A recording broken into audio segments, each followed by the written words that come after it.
of the pathology of racism in this country. And we know certainly from the Japanese American experience, we know from the current context that the lessons of history are extraordinarily important, that history is as relevant and as urgent now as it was in 1942.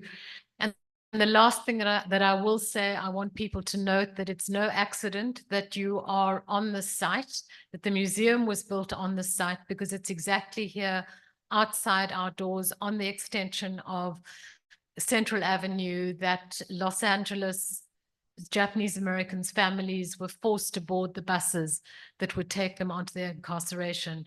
So thank you for being here. I wish you the very best from all of us in your deliberations today, and I hope they achieve the outcomes that you seek. Thank you very much. Thank you, commissioners, for being here.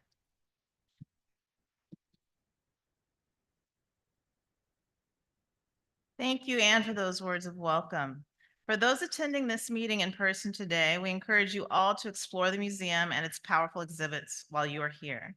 Today's meeting is hosted by Cause, a 501c3 nonprofit, nonpartisan, community-based organization whose mission is to advance political and civic empowerment of the Asian Pacific American community through nonpartisan voter outreach, training, and education, as well as leadership development. Cause has generously provided refreshments from Cafe Dulce, a local cafe in Little Tokyo's Japanese Village Plaza. We are excited to invite Nancy Yap, Executive Director of Cause, to share a few words. Hi, everyone. Thank you for being here, and happy Asian American, Native Hawaiian, and Pacific Islander Month. We're so happy to be here. Please enjoy the beverages, also from Yoboseo Superet. And part of the reason we engaged this particular business is because of how involved they are in Little Tokyo. Being here at JANM, it's just so meaningful because it's such a product of so many different community efforts across different sectors and collaboration with God. Really appreciative that you're all here, dedicated to voter education and increasing civic engagement in Asian and Pacific Islander communities. We do believe that for elective office, it's important that we're here. The diversity of our community is represented and advocated for, and that we continue to strive for equity across the board. And so just really excited to engage in this conversation, and thank you so much for having us.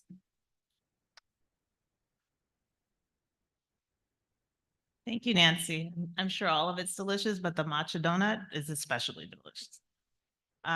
We appreciate you and the Cause team for your generosity in hosting today's meeting and your impactful work on political and civic empowerment of the APA community. As we begin today's meeting, we do want to note a couple of items. First, as we continue to engage guest speakers, presenters, and the public, we want to name that the information and opinions expressed by presenters or public commenters before the commission reflect the views of the speaker. They do not necessarily represent the views of the commission or the Office of Planning and Research. Second, as a reminder, as a public body, public comment is critical to the work of the commission, and we allow public input at all meetings. However, we stand united with other Californians in condemning hate and recognizing the harms that hate causes. A hate act is a hostile expression or action committed in whole or in part because of a person's actual or perceived identities or characteristics, including race, color, disability, religion, national origin, sexual orientation, or gender, including gender identity, and or because that person is part of a protected group. The rich diversity among our population in California is one of our state's greatest assets, and we are committed to supporting and protecting all people in California. As a reminder, if you are a victim or witness to hate, racism, or bullying, you can report the incident and receive free support through the California versus Hate resource line. The hotline will help you identify next steps and help connect you to resources including legal, financial, mental health, and mediation services. Report hate by calling 833-8-NO-HATE or visiting californiaversushate.org.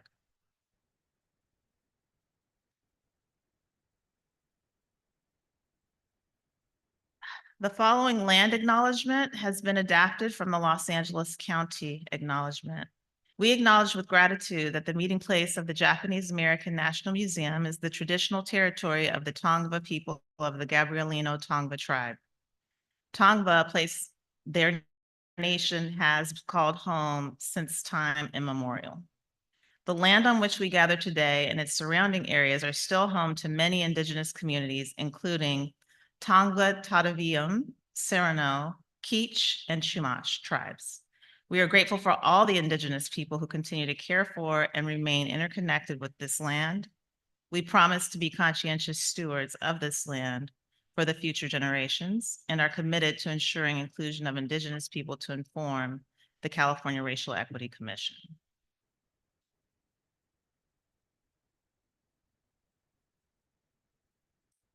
We have a full agenda today.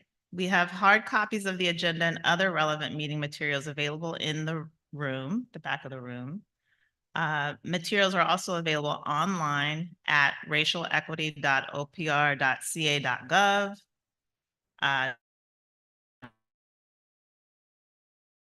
Dr. Estes, can you please provide a brief overview?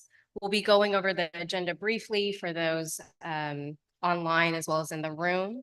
We're currently under item number 1, welcome. Item will be a review of or a public comment on matters that are not on the agenda. We will then transition into the selection of a committee lead and a committee overview, discussing really the charge of the committee and allowing the committee to discuss its charge. We will then take a 15-minute recess after the selection of the committee lead.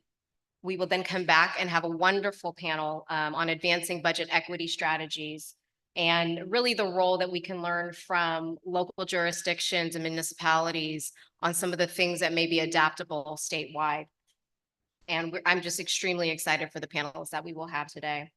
We will then wrap up with a committee discussion around what they heard and learned, and finally go through some final or some next steps and any charge that has been given to the staff for further action and research and adjournment. Back to you, Commissioner Bowles. Thank you. We may be joined throughout the day by several distinguished guests, but the first is going to be Carolyn Tarosis, Senior Deputy Economic and Workforce Development, the Office of Supervisor Holly Mitchell, Los Angeles County 2nd District. Hi, everyone. So again, my name is Carolyn Tarosis, and I just wanted to deliver some brief greetings on behalf of Supervisor Holly Mitchell. She oversees LA County's 2nd Supervisorial District. Just to talk a little bit about how important this work is. I think many of you will be hearing from our esteemed director of the Anti-Racism, Diversity, and Inclusion Initiative later today. But I wanted you all to know that to LA County, equity is not just sprinkled on top, but it's baked into every single program that we are developing, designing, and delivering. And so much so that when the county received $1.9 billion in American Rescue Plan Act funds, we decided that we were investing all of those dollars with an equity lens. So we developed a proprietary tool, an Equity Explorer Index, which I'm sure Dr. Scorza is going to talk to you about, to determine where we invest those dollars. And I'm really proud to report, if you go online and go to our dashboard, you will see that most of our dollars have been invested in our highest need communities in LA County. Those are communities that have the lowest health, wealth, economic, education, quality of life outcomes across multiple different indices. I also want to thank Commissioner Kim for all of his work in helping us put that together. And so now we're taking this to the next step, right? Because we know that the pandemic did not affect everyone. 5 supervisors. The pandemic did not divide by 5.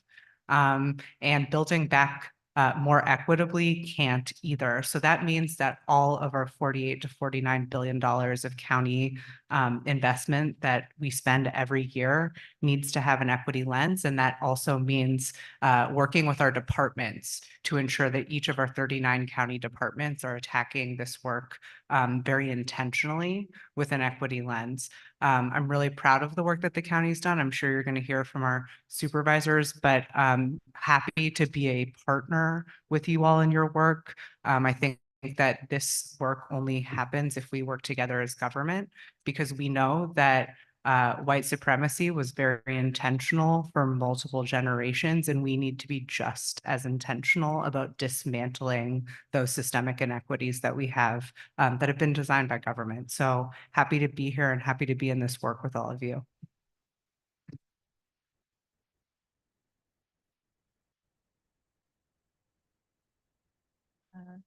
Thank you, Carolyn. If there's any other elected official, leader, or staff representing an elected official with us today that we did not call out or formally recognize, please let us know you are here.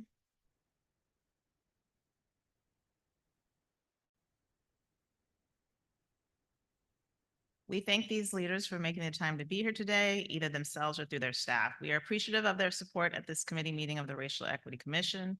As we move the work of the commission forward, we understand that we will achieve the greatest impact by working alongside those who are committed to advancing racial equity in the state of California.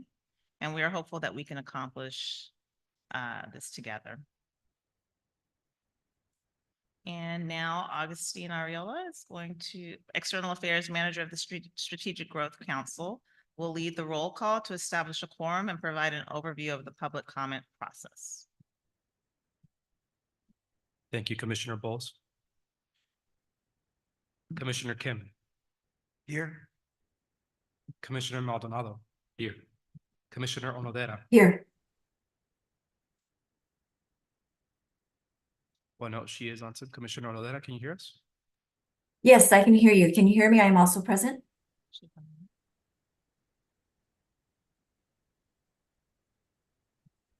We see you, Commissioner.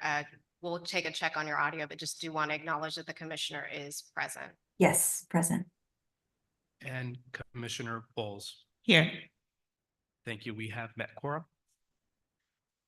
Now, before I move on to the public comment process, I would like to go ahead and inform the public of some general housekeeping items regarding our venue. If you are to use the restrooms, please use the doors that you use to enter and make a left or right. Please do not, and make a left. Please do not use any other doors in the building. Once again, if you are to use a restroom, please make sure to use the doors that you came in through and make an immediate left. Thank you. We want to thank everyone for joining us today online or by phone through Zoom webinar platform or by tuning in on YouTube where the meeting is streaming live. I'm here to provide some information to help guide us all through the processes for this remote meeting, which we have designed with the intention of maximizing access by members of the public. For those joining the webinar online via Zoom or by phone, please note that your microphone is automatically muted when you join. In order to minimize the risk of background noise, you will not be able to unmute your phone yourself. For those joining online via Zoom, please note that the webinar platform doesn't enable video for attendees, so we will not be able to see you, only hear you when you make your public comment. If you need technical assistance during the meeting or have a question about the meeting process, there are a few ways to contact us. If you are using the online Zoom webinar, the best way is by using the Q&A function with several members of the Racial Equity Commission team monitoring it. If you have joined by phone and you have access to email, please email Racial Equity Commission at opr.ca.gov. If you plan to make public comment virtually, you must be joining the meeting via Zoom, either through the webinar or the phone option. You can visit racialequity.opr.ca.gov/meetings and complete the public comment form linked there. You'll need to complete a separate form for each item on which you wish to speak. You may complete a form at any time during the meeting. When the committee lead opens a public comment period for your item, we will read the names of everyone who has submitted a form for that item. When you hear your name in that list, please raise your hand virtually. If you are in person, we will go ahead and do public comments in person.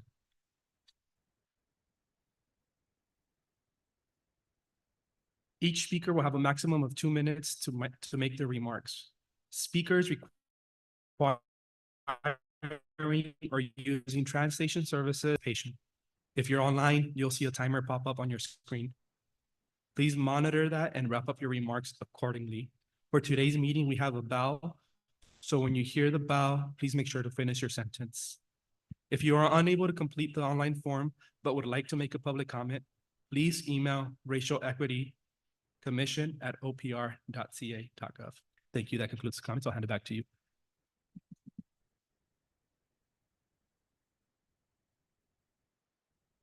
Back to Commissioner Bowles.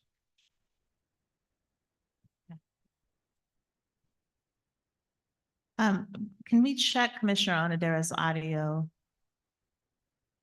Commissioner, can you say something just so we can see if you're? Good afternoon, everyone.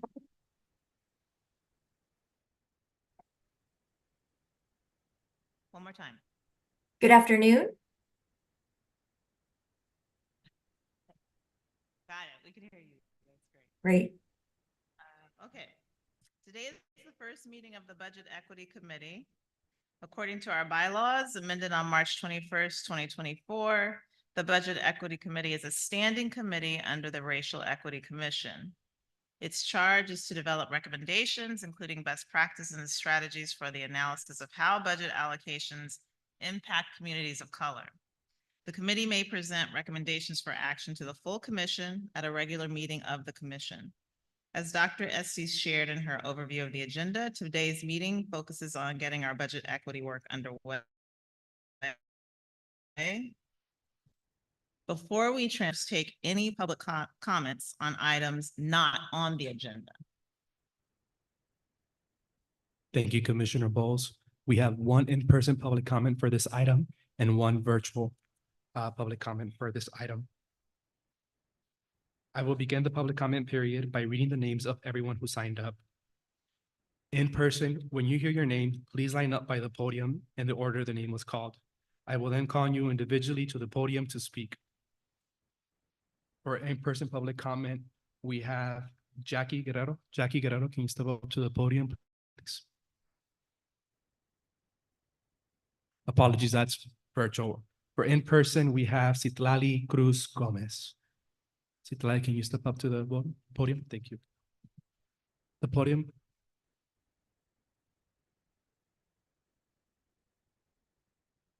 Not like this because the video's over there, but so welcome to Los Angeles. My name is Shilonin Cruz Gonzalez. I'm Deputy Director at Californians Together.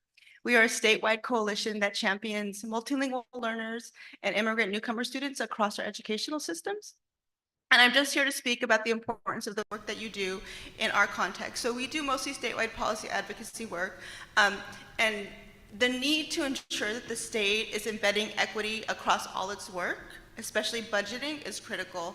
I'll just use one example in terms of our Asian Pacific Islander students, right? Local districts collect over 10 different API ethnicities at the local level, but because there's not a requirement to report it out, we get aggregated data at the state level, and it makes it very difficult for local decision-making to be really driven by the races and ethnicity of our students. So that's one example.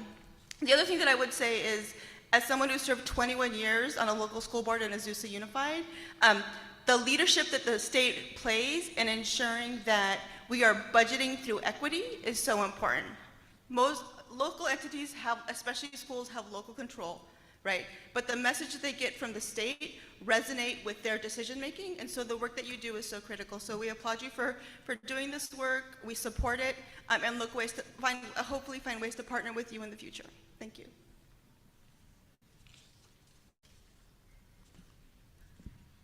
Thank you. For virtual public comment, we have one person. Jackie Guerrero, can you hear us? Yes, I can. Can you hear me? Jackie, can you hear us? Yes, I can hear you, but not Can sure you if I'm check coming if it's through. working? I can see that she's unmuted and talking, but we can't hear her in here.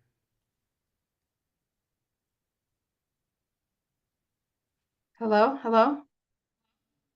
Is that coming through? We began public comment. Okay. Good afternoon. Sorry I could not be there in person today, but I did want to speak on the matter. So my name is Jackie Guerrero. I am a director at Catalyst California, and we're a member of the California Racial Equity Coalition. formerly known as SB 17 Coalition. I'm here really to speak in favor of moving budget equity at the state level, because without it, California really lacks a viable pathway to address historical injustices inflicted upon communities of color, and would make it incredibly difficult to rectify, current day inequities. The current budget development process is flawed, favoring incremental changes and maintaining the status quo in resource allocation that does not leave room for innovation and community-informed priorities. For over a decade, we have worked in partnership with community-based organizations across the state at the local level, striving to embed equity principles and policies in the budget process. And through this work, we have learned some critical insights, mainly that meaningful community consultation and co-governance is critical to this work. It requires building trusting relationships between government leaders and community. Investing in government infrastructure is also essential for training and collaborating with departmental staff so that they also comprehend racial equity and root causes of inequity and how it translates to implementation. Data transparency and accountability measures are also imperative for ensuring there is oversight of this work and only serves to build more trust. And lastly, boldness and fearlessness, because it will take a lot to change the way we currently operate. Thank you. I want to acknowledge your time and commitment. Have a good afternoon.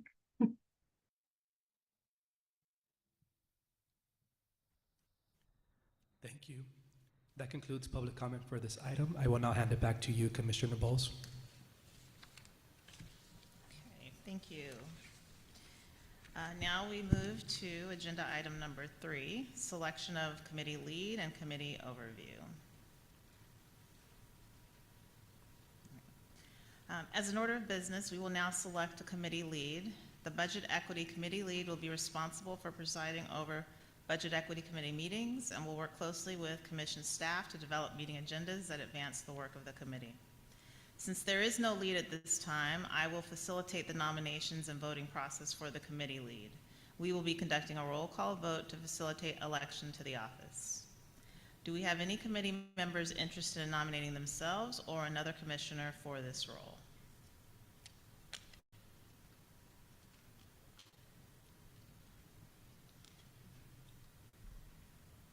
I'll self-nominate.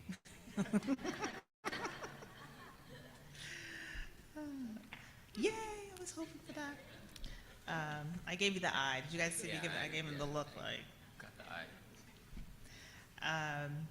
Commissioner Gabriel Maldonado has expressed interest in serving as Budget Equity Committee lead. We will move forward with a roll call vote for this candidate. For the Office of Budget Equity Committee Lead Commissioner, Gabriel Maldonado, please express yea or nay when your name is called on the roll. I abstain. Augustin, please call the roll. Thank you, Commissioner Bowles. Commissioner Maldonado, Abstain. Commissioner Onodera, Aye. Commissioner Onodera, can you repeat your, can you hear us? We'll move on to Commissioner Bowles and then we'll come back to Commissioner Onodera. Commissioner Bowles? Yes. Commissioner Onodera, can you hear us?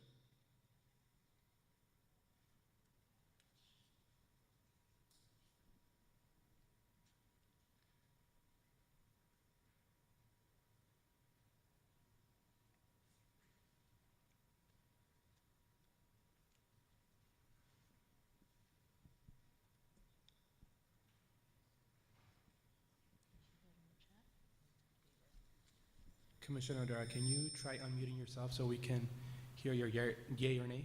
Yes, yay, please. Thank you. Believe we meet quorum. And Commissioner Kim? Yes. Thank you. Back to Commissioner Bowles. So the vote is 3 votes in favor of Commissioner Gabriel Maldonado as committee lead for the Office Budget Equity Committee. Please join me in congratulating Commissioner Maldonado for serving as the inaugural Budget Equity Committee lead for the California Racial Equity Commission. The meeting is now yours.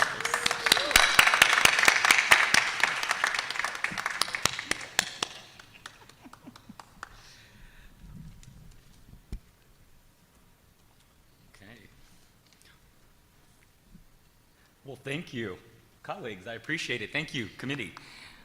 So as Commissioner Bowles shared earlier, today is the first meeting of the Budget Equity Committee. According to our bylaws amended on March 21st, 2024, the Budget Equity Committee is a standing committee under the California Racial Equity Commission. Its charge is to develop recommendations, including best practices and strategies for the analysis of how budget allocations impact communities of color. This committee may present recommendations for action to the full commission at a regular meeting of the commission. Is there any discussion among the committee on our charge as outlined in our bylaws? Yes. Thank you, Chair Maldonado. So, as mentioned at a previous full commission meeting, I wanted to raise the possibility of adjusting the charter for the committee in this moment, to align more with the language in the executive order.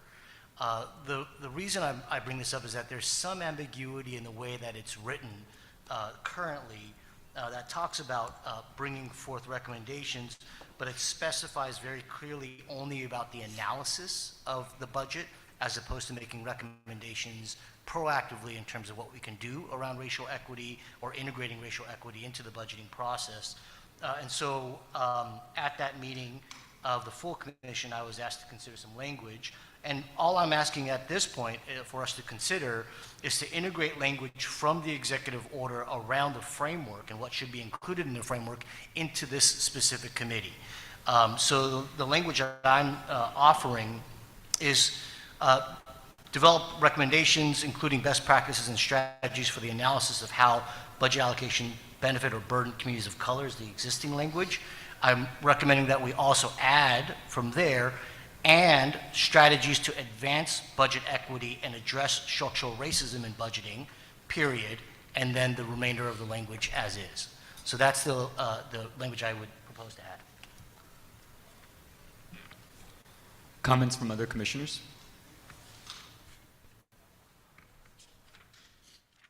Okay, Dr. Estes. You have Commissioner Onodera with her hand raised. Yeah, I can't see. Maybe we can maybe turn the screen so I can at least know that she's raising her hand. Yes, Commissioner.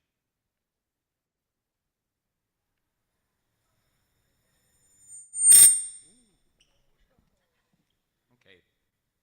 Yes, Commissioner, we can hear you. If you come off mute. Hi, can folks hear me? Great, wonderful. No, I just, I'm in support of Commissioner Kim's recommendation of adjusting our committee's charter when the time is appropriate.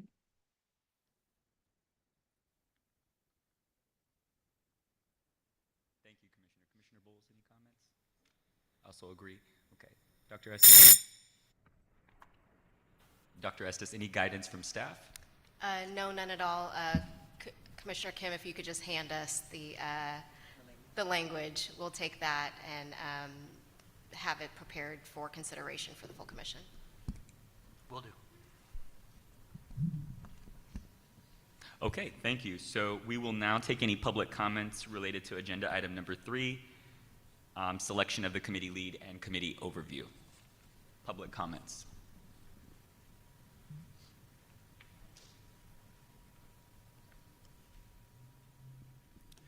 Thank you, Commissioner Maldonado. There are no public comments for this item. Okay, great. Commissioner Maldonado, just one point of clarification from our legal team. Do we need to have a motion from the committee with a roll call vote to bring this to the full body?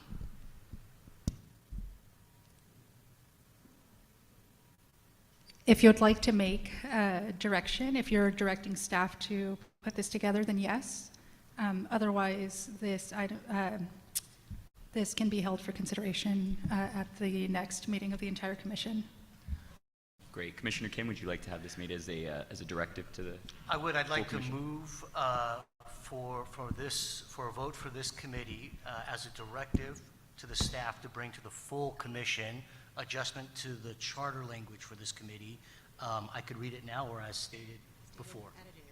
Okay, so I move that we add the language of "and strategies to advance budget equity and address structural racism in budgeting" into the charter language of the Budget Equity Commission, and for that to be brought to the full commission. The motion was made by Commissioner Kim. Do we have a second? I second. Seconded by Commissioner Bowles. All those in favor, please say aye. Are we going to do a roll call vote? Let's have a roll call vote done for the committee. Commissioner Kim, Aye. Commissioner Maldonado, Aye. Commissioner Onodera. Aye. Thank you. Commissioner Bowles. Aye. Thank you. Wonderful. We have 4 yeas, no nays, and no abstentions. The motion is approved. Thank you.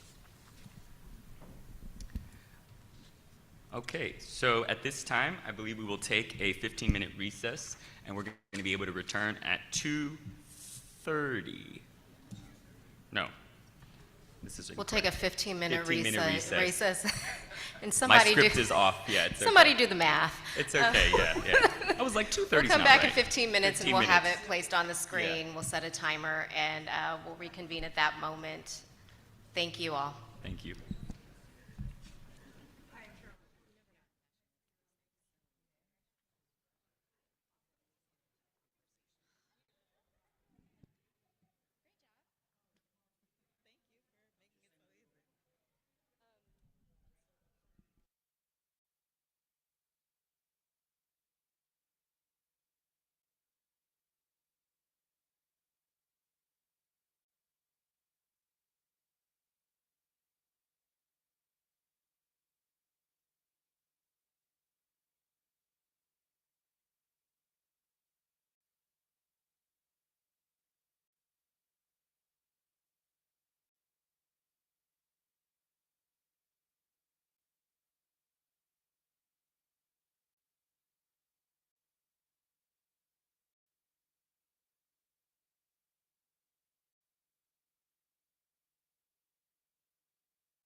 We're going to ask that folks please begin to take your seats so we can reconvene.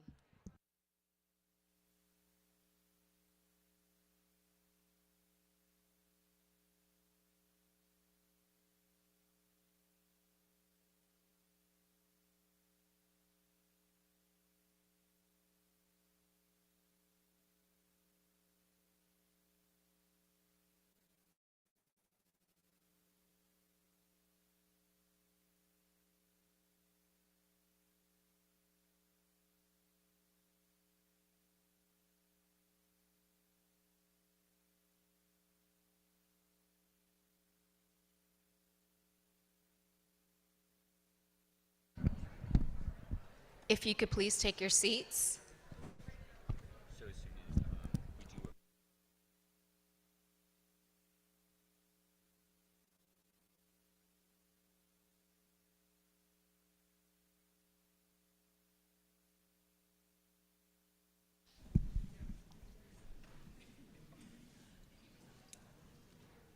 Okay, we are going to reconvene.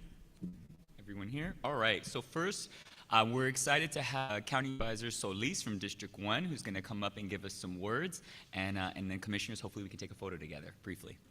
Supervisor. Yes.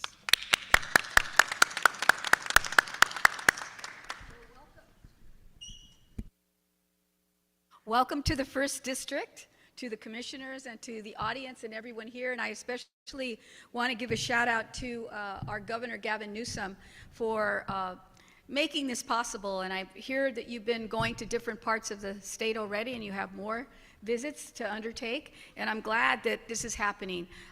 It is important for all of you to understand budget is a document that speaks to values. And we always say that at the County Board of Supervisors. But even more importantly, I think today, because of what we know, we're going to see the May revise coming out very shortly. There's a lot on everybody's mind. And I represent the First District, which is primarily, I think, one of the, next to the Second District, which is supervised by Holly Mitchell. I represent East Los Angeles. I represent a lot of areas, people of color, many that have been struggling tremendously, even before the pandemic. We were already talking about gaps in our system of care. And now, even more so, we're seeing that happen. And all you have to do is look around this area. I don't know if any of you are from here. If you are, you know what I'm talking about in terms of homelessness, right? Because we have, on any given day, any night in LA County, close to 76,000 people that live on the street. And I think that's an underestimate. And the majority of those folks, and it's disproportionate, are people of color. And it doesn't just stem from one factor. There's so many things that I think build upon why we're in this crisis. And it didn't happen overnight. It's not one person's fault. It really is an accumulation of neglect.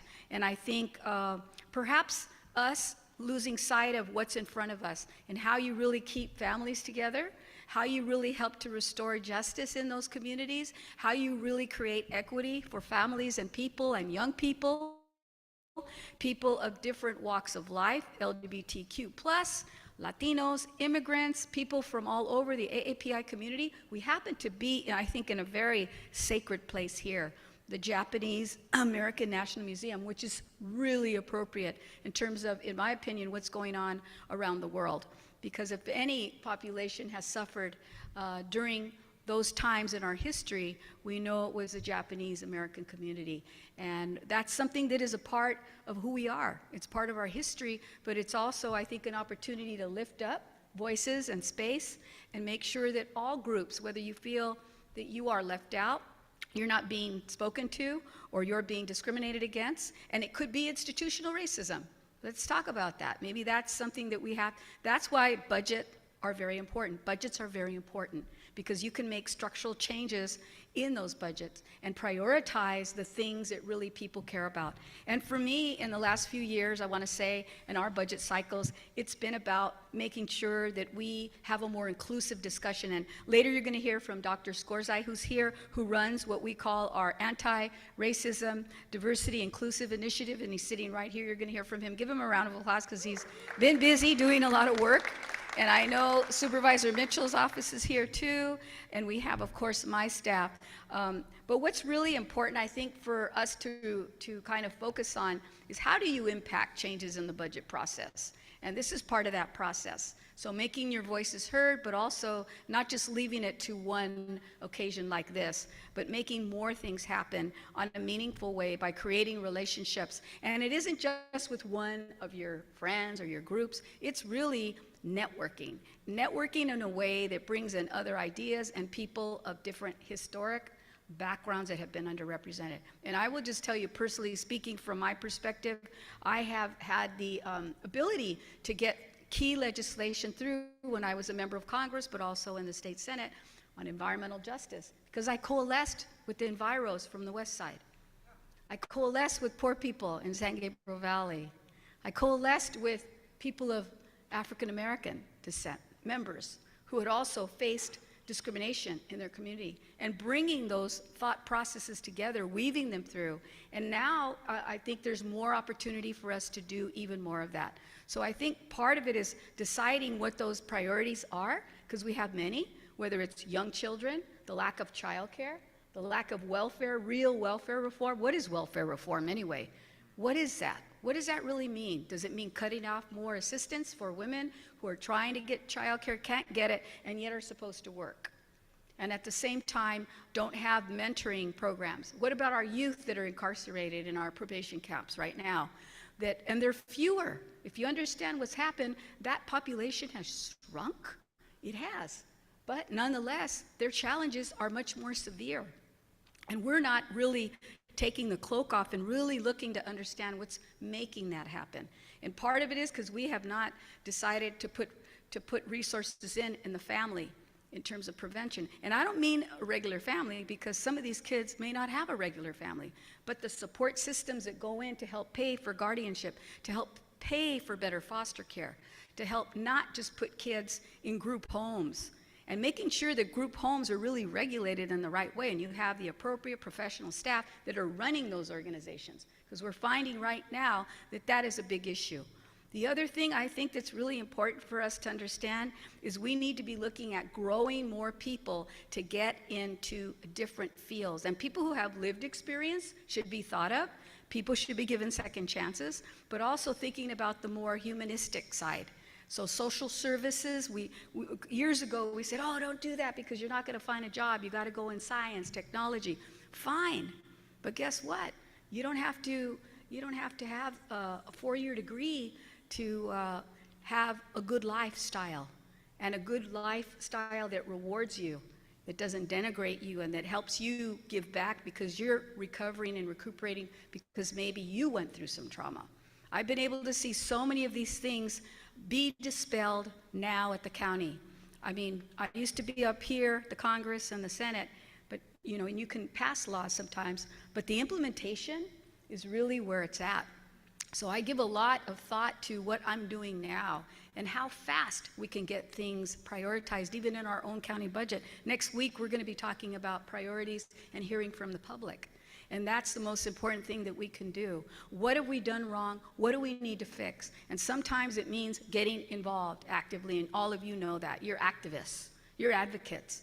But who else are we missing? Why are there empty seats here?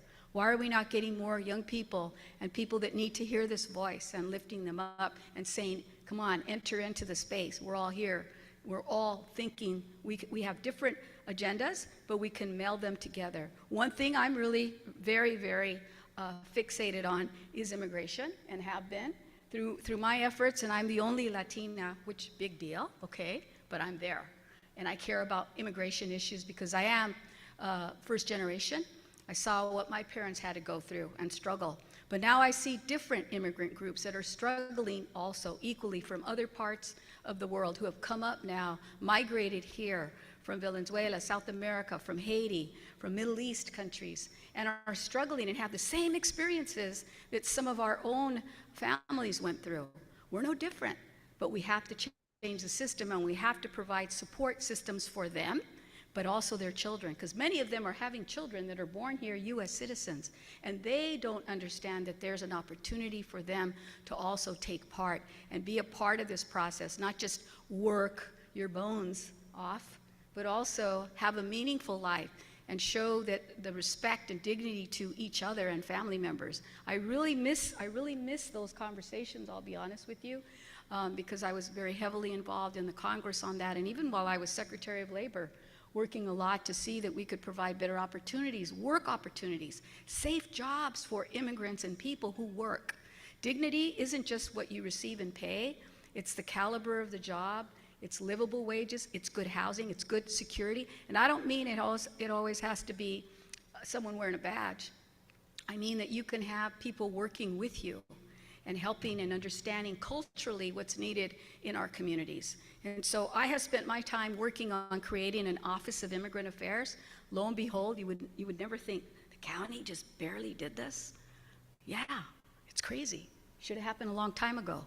But nonetheless, we're doing that. And we put a lot of our ARPA money that we got from the federal government to help lift it up, especially when we were hearing that people were being evicted, and not just Latinos, I'm talking about immigrants overall. People didn't know that they had a right to legal representation, to fight, and also to receive assistance. And more than that, also economic development. Understanding the process, because we have a lot of mom and pop providers and immigrant and new folks that just want to start up their micro business. They're working out of their home, to try to give them grants through the federal government and the state, and to target them strategically by zip codes, census, and education, and to really make an effort there.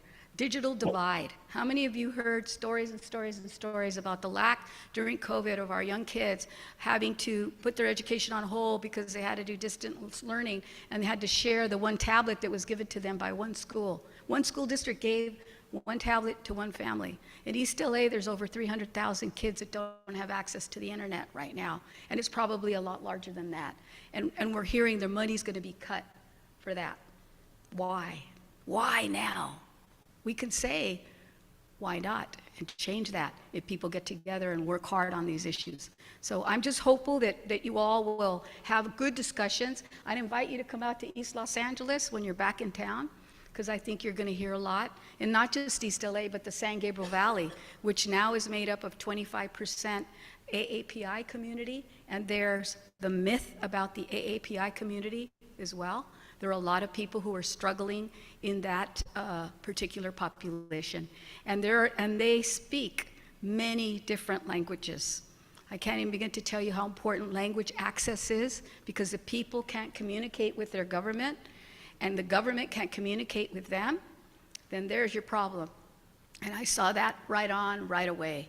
And so we have put money into funding streams for our departments to create those opportunities to hire up people, to be not just an interpreter, but someone who's actually sensitive and gets it and can talk to the community at their level. And for me, that's really critical. So we need more young people. We need more people to be engaged, people that have maybe had one career, now they want to try something else, to look at these other opportunities. But again, just to stand up what we need to do, and that's empower our community-based organizations, which I think is really critical.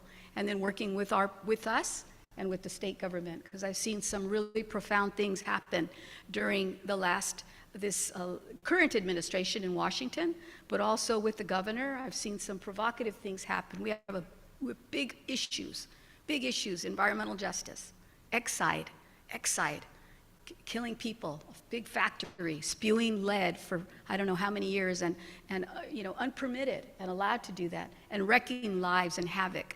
And lead, as you know, can kill you. So we need to wake up and ask for more support, funding, and actually enforcement of these regulations that are in place, because it isn't enough just to have a law if you can't actually exercise it and make that happen. So I will end with that. I know you're going to have a panel, but I just want to say I'm very pleased to be here and very honored to be able to come and speak to you. And I have a scroll that I'd like to present on behalf of my district and the second district to Racial Equity Commission, to all of you folks. Thank you for your time and the ability for you to hear from our public.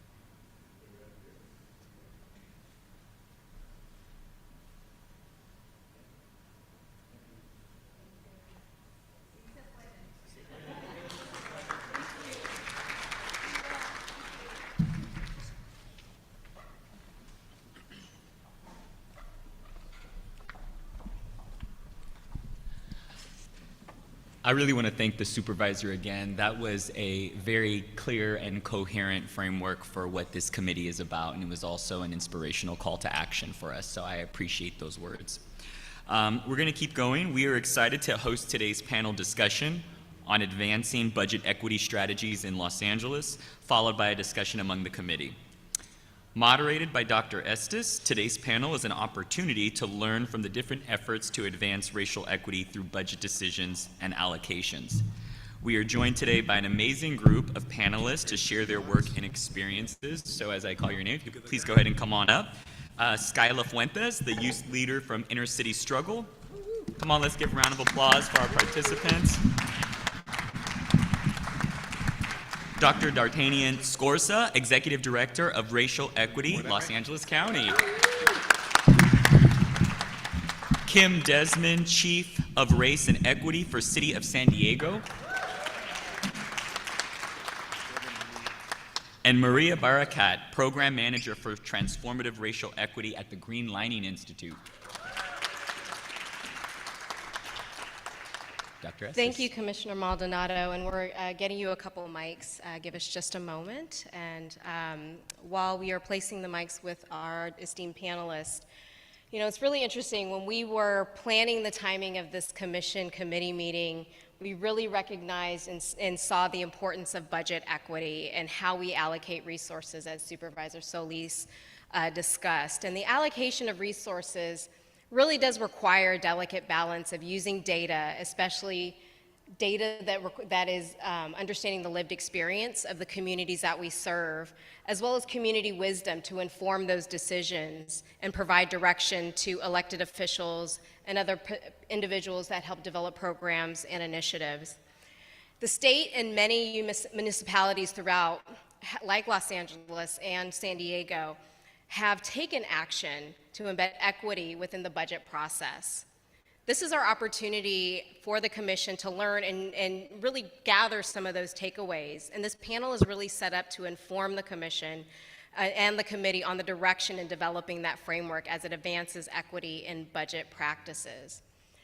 I'm extremely excited to introduce, and we'll go in the order here, Skyla Fuentes, who was born and raised in Boyle Heights.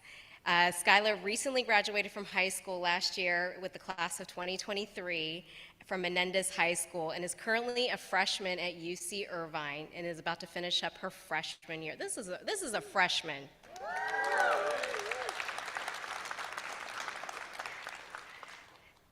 Skyla has been a part of the United Students All for 4 years of her high school career and is proud to be a youth leader. Please join me in welcoming Skyla. Next up, we have Dr. D'Artagnan Scorza, who currently serves as the inaugural Executive Director of the Racial Equity for Los Angeles County, overseeing Anti-Racism, Diversity, and Inclusion Initiative, the Racism, Diversity, and Inclusion Initiative, and working to expand the county's work on anti-racism, equity, and inclusion.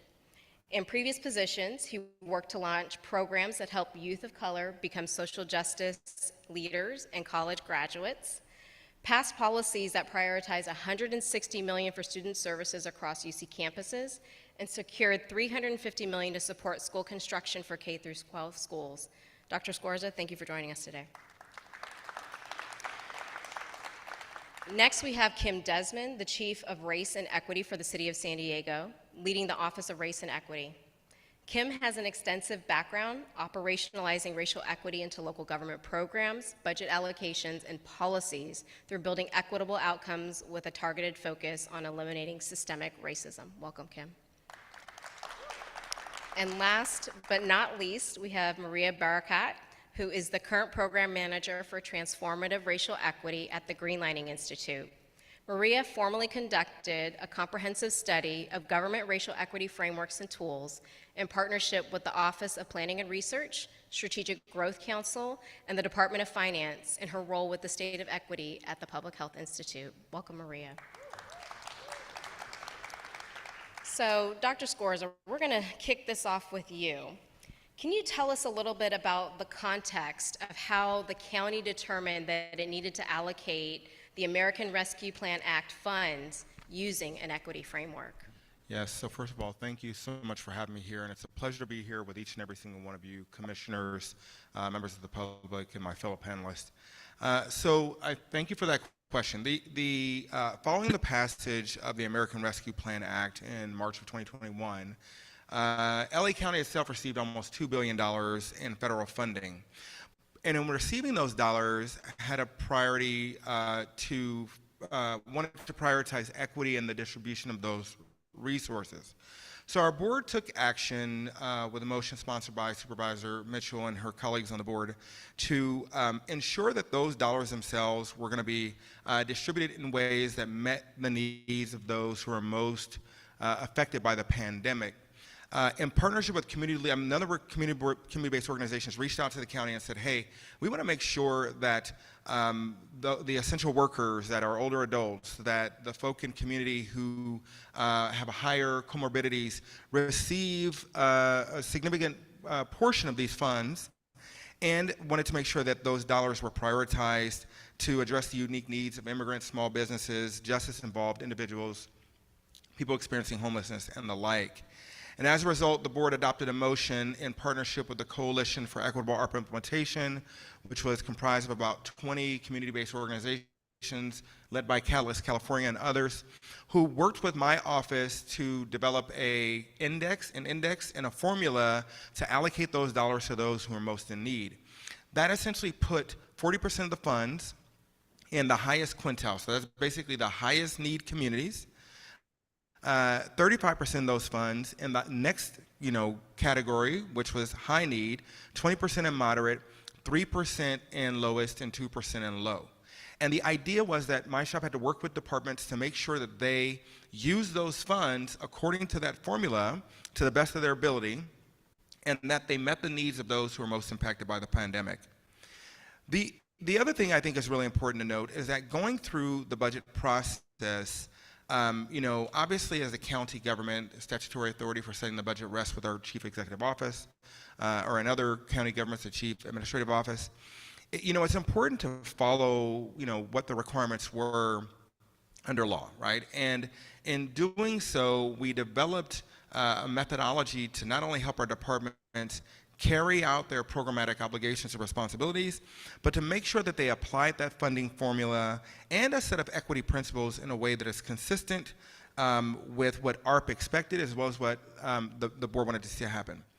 One thing I'll say, and then I'll wrap it up after this, what made it possible to do this was support from the federal government and Treasury. Treasury put forward a set of guidelines through the state, local fiscal recovery funds guidance that called for equity goals, equity principles.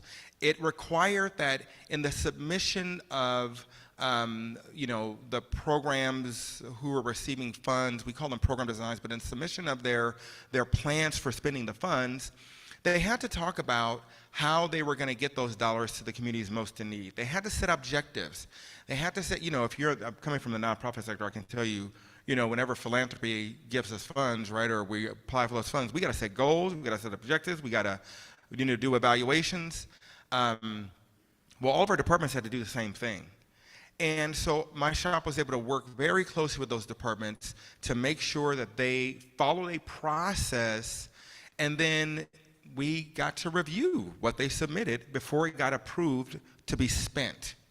So that sort of relationship between the guidance that came down, the political leadership that existed, the infrastructure internally to make sure that these programs were designed with an equitable lens, a formula to make sure that the distribution of those dollars went to those who are most in need, as well as the technical assistance, enabled our departments to design programs to meet the needs of those who are most impacted by the pandemic. Thank you, Dr. Scorza. Kim, you are the San Diego's first Chief Equity Officer or Officer of Race and Equity. When you came to the city, what were some of the first opportunities you saw to integrate racial equity into budget decisions, and how did you get this work started? Well, thank you, and thank you, commissioners, for having us here, and to my colleagues in the space. I would say moving to San Diego, the first thing that staff would tell me is that it's the tale of two cities. And I had to let that sit with me. It's a city, it's the tale of two cities. You have these beautiful coastal lines and beaches, you have extreme amount of wealth, and then you have on the other continuum poverty and historic disinvestment. And so it's a tale of two cities. And so sitting with that, coming into this position as your inaugural equity officer, part of that was to really think through what are ways to intentionally design equity into local government policies and practices and budget decisions. And I like the words that you use in terms of there is a formula and a methodology to the way in which you design equity work into budget decisions. And so the first thing that I did was meet with lots of people, lots of organizations, lots of folks that I cannot remember, to tell you the truth, because there are so many of them, and really just got a sense of like, what is it that folks were asking the government to provide? And what was the understanding about government in San Diego? The second was to really take a list of like all of our departments and really get a sense of what it is they provide. Under the mayor, we have over 30 departments. And so in that, it's looking at and doing some systems mapping with all of the departments to say, what is their charge? Each department may provide a unique service. I'm talking parks and recreation centers. I'm talking transportation. I'm talking stormwater, who randomly I know things like the number of miles and channels of levees and dams in the entire city, the miles of sidewalk and streets. So these are all concepts that they're numbers, they're KPIs. So part of my job was to map all of the departments and really take a look at what do they provide and what key performance data indicators can guide their work. So as a result of that, we created a operationalizing equity model. And in that model, there are 5 steps that we deployed. The first step is to create tactical equity plans. Now, these are plans that every department has to create to outline their goals, their strategies, and their key KPIs. In the context of that department, a lot of the data that we receive in government, it's actually not data that's available in like the US Census, right? Departments, they take on these long-term assessments that come out every 4 to 3 years, depending on the department. And so my job with the technical equity plans was to force the creation of goals around clear assessments. And so to put that into practice, you may have a department who they're assessing where all the damages are in streets and in sidewalks. Now, that's not data that you get with the US Census, right? Because you hire a consultant, you procure them, and they do the thing. So our department, we took that and we looked at data from that standpoint. Because departments, when they're dismantling racism, it feels so aspirational. Folks feel bad about it. It's like, oh, I feel bad. The racism thing is here. I feel scared. I didn't do the thing, right? And so we have to put it into their context to say, what's in your purview? We can all agree in the room that we don't want to see racism. We can agree there. But when it comes down to what is the tactical strategy for you to dismantle inequity and redesign a methodology, that becomes a different conversation. And so the plans, it helps you walk through that. Second is budget equity. So in local government, you don't have a lot of funds to deal out, right? So incrementally, we have folks who now, according to their technical equity plan goals, we go in to say, what adjustments or ongoing decisions will help you dismantle and identify disparities? Now that's the challenge, because city budgets are not built, if Commissioner hear anything from me today, city budgets are not built to dismantle the totality of historic systemic racism. The majority of a city's budget, 90%, is in ongoing operations. 90%. So you have less than 10% that are new adjustments each year, which is around like 200 million in a $5 billion budget, right? So these are things that create a challenge. So my team, we say, don't forget about the disparities. Add them to your plan, implement, monitor, and as funds are available, then you go in and you tackle those disparities. So it's a continuous cycle. So the first thing that I did was just make sure that we all had the same model in place and that we defined the direction that we wanted to go forth in. Thank you, Kim. And I'm going to pivot slightly and bring Skyla into this conversation, because Skyla, you really are coming from a community and an advocacy and a grassroots position as a young person advocating for your educational rights and opportunities. And 4 years ago, we saw many communities have conversations about redirecting funds from school law enforcement to activities that are more holistic and really meet the needs and support student well-being. And students have really expressed their need for this, this redirecting of funds. And we had partially a conversation about that yesterday at Community Coalition with the young people there. Can you share a little bit more about your advocacy efforts as part of Students Deserve and United Students about redirecting those funds to resources like the Black Student Achievement Plan? Well, first of all, thank you for having me here. I think that our main focus was really getting students intel on what is it that they needed at schools. And a lot of us, including myself, we suffered from mental health even before the pandemic, but no one really spoke about it because there was not enough resources offered on campuses. There was no therapists, there was no PSW counselors. And when we started taking the data and looking into what it is that our schools have and what our schools don't have, it came down to many resources when it came down to nurses, counselors, any PSW counselors. We didn't have that. And why was it that we didn't have that? Was because there was no funding given to the schools. And the work that I have done has been a lot involved with CENI, which is an index formula for students, where we need to reallocate the certain fundings to higher needs schools. And what does that mean? It's look at the schools that have a bigger percentage of Black and brown students. Those are the schools that didn't have the resources that other schools within LAUSD had, whether it was better books, whether it was better computers, whether it was resources that they had certain nurses on campus 5 days a week. So the Black Student Achievement was one of the programs that we were able to bring into those Black and brown students. And that comes with counselors that support these students who are in need of mental health resources, who need a push in their academic success because they had no idea where they can get that resource from. And so being a part of the work that I have done, going to the board members of LAUSD and telling them our stories is very powerful. And for students to be vulnerable and go up there and tell them, you're the reason why I can't get the education that I deserve because you are not funding my school the proper way, is what we do as a community of students. And they're there to tell what they deserve as students, and that was to reallocate certain money into those schools. And where we were trying to figure out where that money was coming from was the type of budgeting that they have constructed out there. And one of the things that we really focused on was the police schools on campus, the big budget that they were getting compared to what the students deserve. So with Students Deserve, I was actually a part of a police-free campaign. And so what we would do was we looked at the budget, and it was $52 million that the police officers were receiving. And with that, we said that we needed to defund a percentage of that money to reallocate the money into the schools. And we were able to do a victory, and we defunded them by $25 million.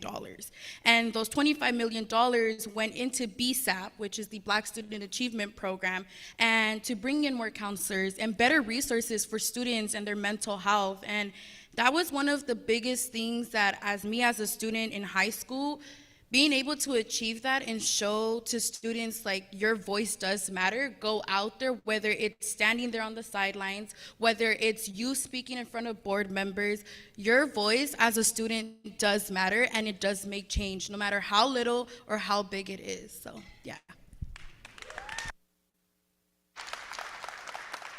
Skyla, I'm your #1 fan. You have no idea.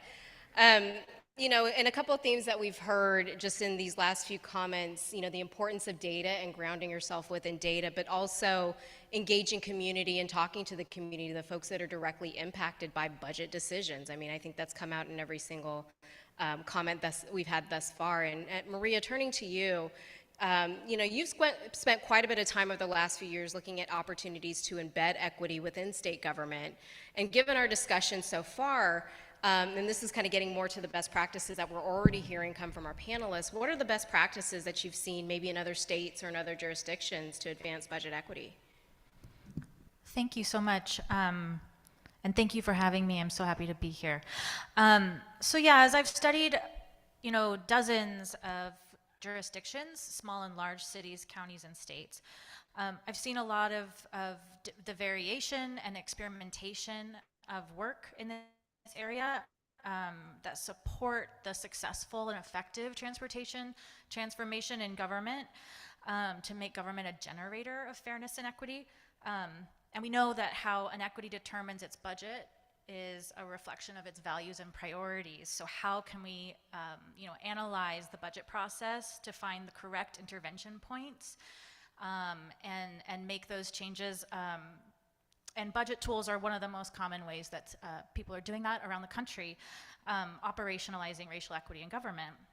And the vanguard of this work, the leaders in this work, are cities and counties. And a lot of them are in California, and some are in other places. Just to name a few that I really want to emphasize to our commissioners and our committee members, here in San Diego, here in LA, also San Francisco, Marin, and the city of Oakland, but also Nashville, Tennessee, Philadelphia, and Washington, D.C. all have really robust approaches to budgeting for racial equity. They're doing cutting-edge work in our locales. But so from a really broad view, to be kind of meta about this conversation, I want to talk just about transparency and accountability, resourcing and capacity, and permanency and consistency, these three topics that are sort of the larger picture things to think about whenever you're thinking about how the budget tool can fit into the larger work of the framework and the larger state government context. So first, permanency and consistency. This is critical.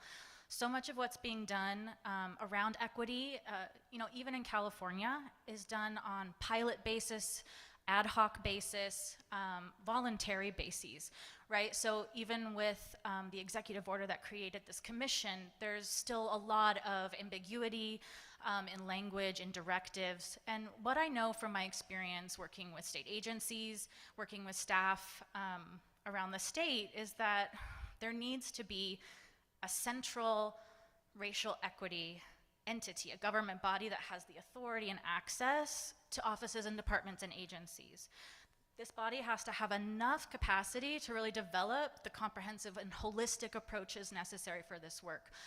To be able to train and provide technical assistance to staff, to produce, consistency and conduct the proper analyses and TA, and also to proactively intervene and build racial equity practice where it's needed in the state, continue adaptation as inequities, adapt to the changing policies and circumstances, and really operationalize the tool. Permanency is also really important in applying the use of the tool. We know that directives and mandates are really important for things like this, for processes this important. Otherwise, they won't get used. The tools must be the requirement, the standard of use. So, for example, in my work, I've been told directly by staff from across the state that unless they have the training and resources that they need to conduct this work, they won't be able to. I've also been told that if it's not mandated, and if it's not in their work plans, and it's not a resourced part of their work, they can't do it either. People are already at capacity, they have full-time jobs, and we're talking about a large-scale transformation. Consistency. So the piece about consistency and standardization is really important. We have over 220 agencies in California, 200,000 state employees. We need a standard of practice that I think is going to come from the really important work with the racial equity framework, and then the tool needs to be also a standardized part of that. In our executive order, I think the language refers to embedding equity. There's an aspect of that seems like individual agencies may come up with their own context-specific frameworks and tools, but we really need a standardized process across the state that at the very least anchors all the work in a consistent way. And so this is also part of that permanency. people are already working on crunch timelines with constraints and constrained resources, and they need this standardization. So resourcing is a huge part of this, you know, and I'll acknowledge the budget year we're in, but racial equity work in government requires resources to confront the large systemic problem of white supremacy. Governments are, in the United States, white supremacist entities by nature. And throughout my comments today, I'm going to normalize the use of that word, of the term white supremacy. I want to normalize it and name it because they're the material conditions that we're working with. So it's an objective assessment, not an accusation of government. But the conditions of current government structures in the US are white supremacist. They benefit white communities, they reward whiteness disproportionately. Naming this appropriately is the only way to start making things different. And so that's important for the budget tool as well, to be explicit in the language, to be explicit in how we talk about this and then engage with anti-racism training. This is not resources are not a frivolous requirement. I know that equity is a challenge for budgeting for equity is a challenge generally. But the consequences of not resourcing for equity are life and death for communities. Communities at the front lines of disinvestment. They are closer to harm in every way. So budget equity tools are amazing, and there's standards across the country to look at, and they're only as good as their users as well. So the whole government approach has to be taken, has to consider taking on anti-racism training and education and understanding to counter the historically harmful racialized role of government. These are things that I heard time and time again in my interviews, doing this work specifically for racial equity budgeting. It's not just a tool, it's a whole process and a holistic approach. And then transparency. Racial equity practice has to be transparent. The budget tool has to be transparent. There has to be ways for communities to be given full access to what government is doing. It affects them directly, and the ability to co-govern the conditions of our lives. The role of community, should be holding government accountable. But also the work of this commission and the budget tool is to use and analyze data, and that must be anchoring everything that it does. We need to be developing ways to instill the measurement and the goal setting of measurable outcomes for racial equity, and those processes have to be transparent as well. One of the toughest things that I came up against in my work was that it was hard to find information. The information wasn't transparent when I was doing my studies and research, not publicly available, and et cetera. So communities need direct avenues to weigh in and influence the decisions, to have decision-making power. And those are just a few of the things that I have found in best practices.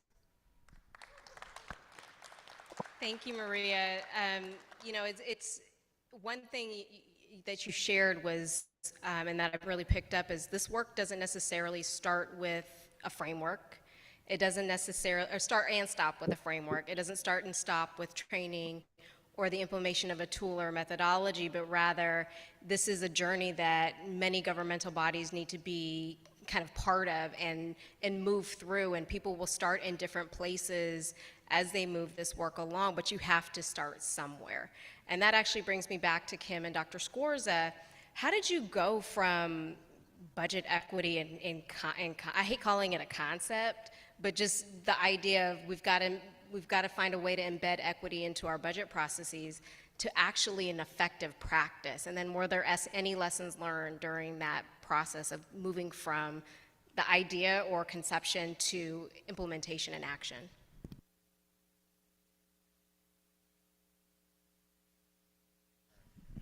Great question. Excuse me. So first, let me start by saying that we have to start with this narrative and dealing with this narrative of what equality versus equity meant. Okay. Excuse me. Often, folk would talk about, and people often talk about wanting to make sure they get their fair share. Okay, and having fairness in how the budget is distributed. So first, it's important to know that in government, incremental budgeting is often used as a strategy that, and Kim talked about this earlier, it's like you have your base budget, and then if taxes go up, you get a little bit more on top of that, and it increases, or if they go down, then it decreases, and you'll, excuse me, engage in curtailment, so you'll cut back on your spending. And so incremental budgeting is how a lot of folk budget. Zero-based budgeting is where you like start from scratch every single year. It's really extensive, right? Most people don't do that because it's time and labor intensive and it requires a lot of work. There's also priority-based budgeting, and there's another budgeting model, but I won't get into it. But priority-based budgeting says, we're gonna set these priorities here, and we're gonna say this is what we're, our North Star is, and then we're gonna get everybody to organize themselves around that budget. That's if you have like a strategic plan, or if you have a departmental plan or an organizational plan, you want to spend to that plan, right? That's often what priority-based budgeting does, but it requires that you do some rethinking of your entire budget. Thinking about those budget models, it's really hard to build equity into any of those. Equity is often seen as take from me to give to you. And I'll tell you, I was at a conference a couple of weeks ago, and somebody got up on the stage and they were like, equity means if you don't get yours, rather, if I don't get mine, you don't get yours. And I was like, that's not what it means. That's a problematic narrative. So let me say it today in the Racial Equity Commission. Don't be going, y'all not doing that as commissioners, but don't be going around saying equity means you don't get yours if I don't get mine, because that's wrong. And that's anti-values for the work that we do. Equity, and I will never see the ground in equality, right? Equality means that we all get to take advantage of the same resources and opportunities, but equity accounts for the different starting places. Equity for us here in LA County is making sure that the people in Palos Verdes who are dealing with the landslide, that their houses and their churches don't fall off the side of the hill, and that they get the resources they need to stabilize. It also means that the people down in South LA get the resources they need to go to the medical clinics if they need them, or in the Antelope Valley, where we don't have sidewalks and there's dirt roads, that they get sidewalks built. Excuse me. Equity is balancing those resources out. Equality is making sure, it's like this. Equality is like making sure that everybody gets shoes. Equity is making sure that everybody gets shoes that fit. So when thinking about it, right, it's about starting with that narrative and helping people like break through it, because they're super scared that it means that I'm going to take from you to give to me, and that's not what it means. So starting with that is a really important construct, because it will lead to a perception of unfairness in decisions.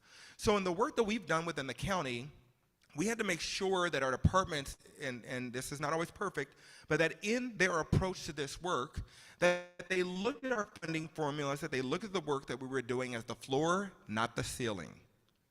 They looked at equity as a starting place, not the ending place. And what I mean by that is they looked at the entire picture. So if, for example, in this pocket of area and community, there were a lot of child provider locations that closed during the pandemic, and in another part there were fewer that closed. Well, obviously you want to put the resources to the place where the greatest density or need is, but don't ignore the place where fewer were closed. The other thing I think, so starting with that narrative was really important. The other thing we had to do was build out tools, as you heard from my fellow panelists, and build out systems to do that. We actually built entirely new systems around our budget processes, our accounting systems.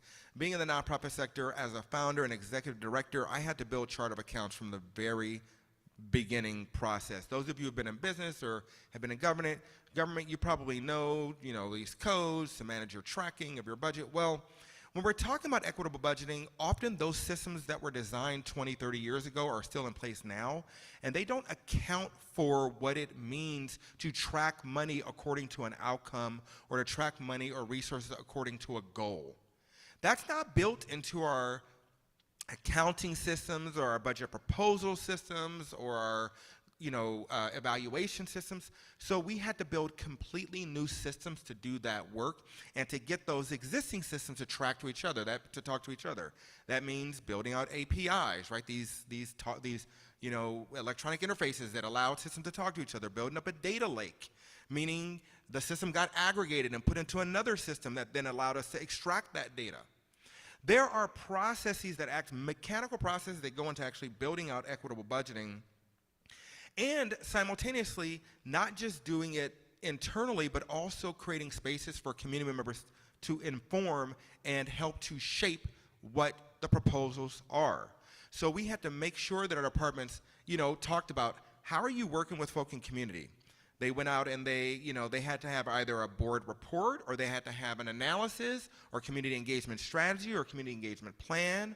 Or if they could not demonstrate that the need that they were proposing was rooted in what community members said or what they had discovered or researched or evaluated, then we would ask them to go back and do that work. And then finally, the transparency. I think we heard it earlier. In order to make sure that the public was aware of, and by the way, by no means are we perfect here, but we really worked hard on this. In order to make sure that the public was aware of how we were spending the dollars, we built entirely new public-facing dashboards that articulated who the primary program contacts were, where those dollars were going themselves, how they were being spent, what the percentage of dollars were that were going to certain communities, and then we mapped those projects in partnership with our friends at Esri as well. We mapped those projects onto a geography. So if you, for example, want to know you're a resident right now in LA County, you plugged in your address, you can go to our website and see how many American Rescue Plan Act programs are in your neighborhood within a half-mile, 2-mile, or 5-mile radius. You can call the program contact. You can ask them to sign you up for those programs. And today, if those resources have not yet been exhausted and you're eligible for them, you can take advantage of those resources. That's the type of work that has to be done to make equitable budgeting real. I won't even get into our Equitable Recovery Initiative, trying to get small businesses and nonprofits to be prepared to do business with the county. I won't get into all the other things that had to go, but if you want to make this work real in government and do it in a way that actually advances racial equity, it requires thinking through your technology and systems, thinking through your data and mapping, thinking through your community engagement and transparency, and making sure that you have the right tools in place along with your existing systems to transition them from an outdated, outmoded way of thinking to a new way of distributing resources. Thank you. Kim, what are your thoughts in terms of how do you go from equity and concept to actual action from a government perspective? I'm trying to catch myself, first of all, because you dropped the mic in there for a second. I was trying to, I was taking some little notes here, but I'm like, oh, here you go, take the mic. I guess what comes to mind as I was sitting here, taking a few notes, listening to this conversation, I was listening to a reel recently by the Essence CEO. And the reel struck me because she's on a panel, and she's talking about innovation and failure. Oftentimes in government and in systems, we don't talk about the need to be able to fail to innovate. And so the message was around failure recovery.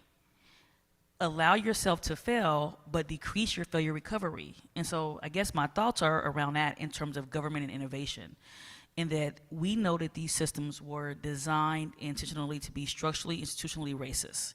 We can start with that premise. That's a very correct premise. There it is, it's designed. So we can't expect for these systems to do anything other than what they're designed to do, which is to produce inequity. And then when you get into the actual construction of these systems, I would say the advice is be clear about precision and innovation. This is my second city building in budget equity tools into a city process. My first year as an innovator, I was novice and I was an optimist. I was like, yeah, go in with this budget, $3 million and just equity lands, it sounds great. Yeah, right. And so I think you got to be clear about the system that you are playing in and be clear about really what it means to apply an equity lens. And so the advice is that you got to be clear. And so you got to be clear that these systems, once you start to undesign, to unravel, it's going to reconstruct itself to go back and reset itself in terms of serving the same way that it's always done. So for me, I would say in this position, I start with it's not linear. To dismantle racism, it is not linear. You will go up, back, up, down, up, back, up, down. You will design a process. It won't work. You'll do the investment. There will be a new disparity that comes up. It is not linear. This is the work of generational death, right? Folks have died for this. And generational disinvestment to reinvest to disinvest, right? And so with that, the precision, what I've done with city employees, but we have over 12,000 in a $5 billion budget, is to cultivate an equity mindset, to be clear about what are we talking about. I tell my employees all the time, I don't care if you believe what I believe. But when you come here, you will identify racial disparities, and when you come here, you will identify the outcomes. You can believe whatever you want to believe. I am not here to change your personal beliefs. What I am here to do is change the outcomes that we are all working in within the departments. And so the equity mindset for me is about making sure everyone's clear about their outcomes, so then you can go home on your own and debate whether or not you believe in racism or not in your own time, right?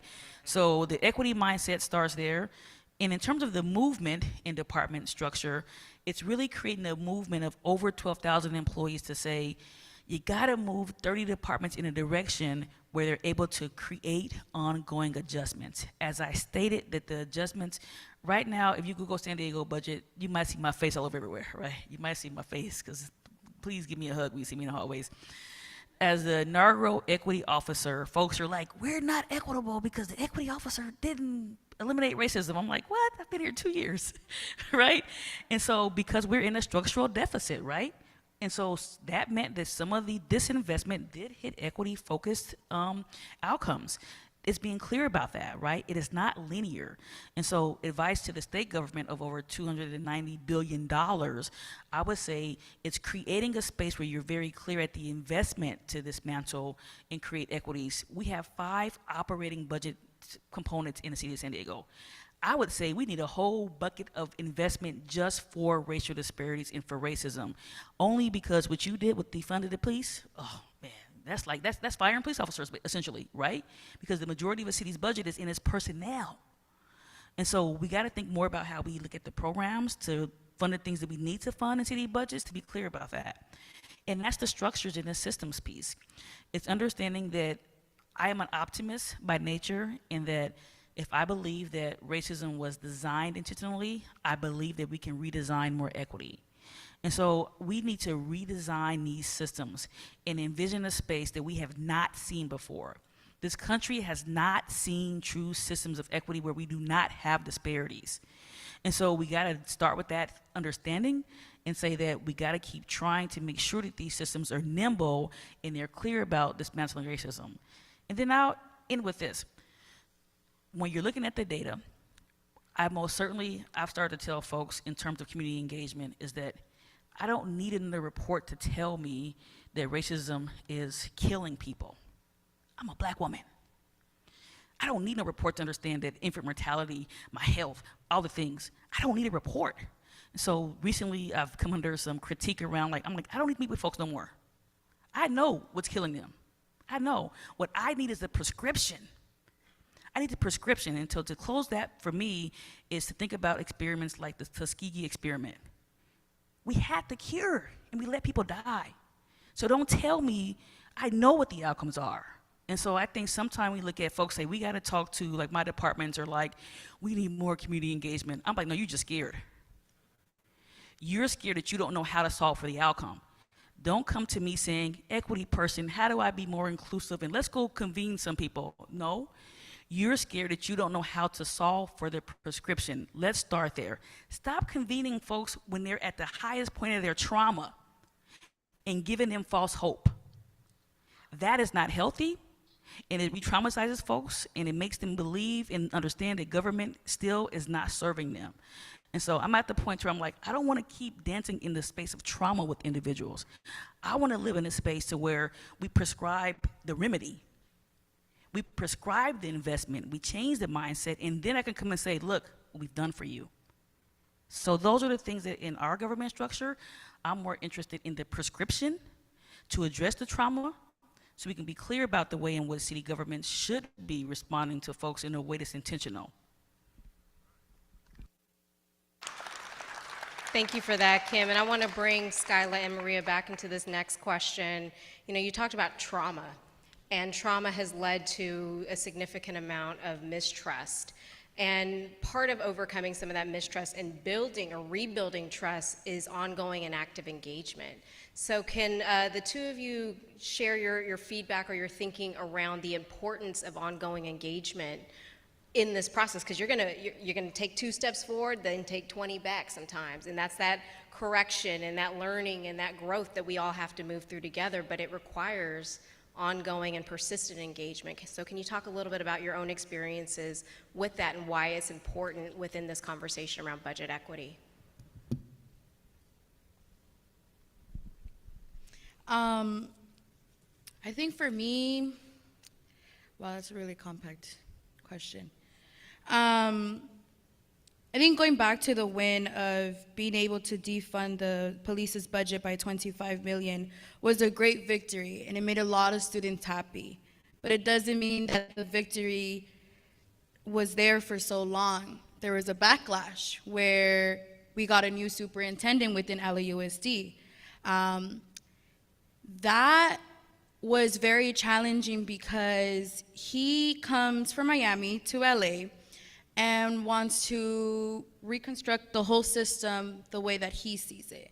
And that goes to ignoring what the students have to say and going back to taking back a couple of those dollars from that 25 million and giving it back to the police to reinforce them to come back. And when you have a victory and you have someone who has power and can come and change that for you, it makes you feel like that's it. You want to give up. But as students and as someone who has been a part of this work for 4 years, you don't just give up. Just because someone tells you no, it doesn't mean you just take it and leave. You go back and fight. You go back to the rallies, you go back to the board, and you go and tell them your story again. Even if it's the same person who heard it 20 times over and over again, you go back and tell your story again. And the reason why I say that is because that's where the change happens. That's where the change starts. I went back over and over again. I was there every Tuesday at those board meetings saying my same story. And even though they looked at me and told me I already heard it, I'm going to continue to come back and tell you, because unless you're making the change that I deserve as a student or the next generation after me, I will be back here. And that is one thing that as students, our trauma isn't something that we're so vulnerable to share just because, oh, we want to make you feel bad for us. No. Our trauma means something. Our experiences, our stories, they're being told because they are powerful. Because as students, even though we get criminalized because we're African American or we're Hispanic, it doesn't mean that as the superintendent or as the LAUSD board members that you have the right to continue that trauma for them. They're here to tell their story because the next generation deserves to not go through the trauma that we went through as students. So why is it important for us students to stand up there and give our trauma or tell our stories? It's because that's where the change really begins. That's where the superintendent gets to really hear us and then gets to decide whatever it is that he needs to decide. And it's funny because I'm going to share a little quick story before I end this, but he shared with us that he was encountered with police as a young student when he was in high school. You would think that because as the superintendent who has all the power in the world to make change for the students of LAUSD, and knowing that he has gone through the same traumas, that would be his key to make that change. But it hasn't happened. And that's why those students are out there every Tuesday till this day asking for that change. Asking for him to either wake up and realize that he needs to make change because he has that power, or they'll continue to come back. And even as me, as a college student, I'm going to still be out there. I'm going to still be out there because I deserve that change.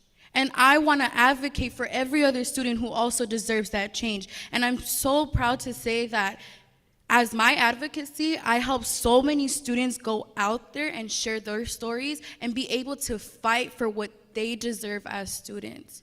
So, thank you.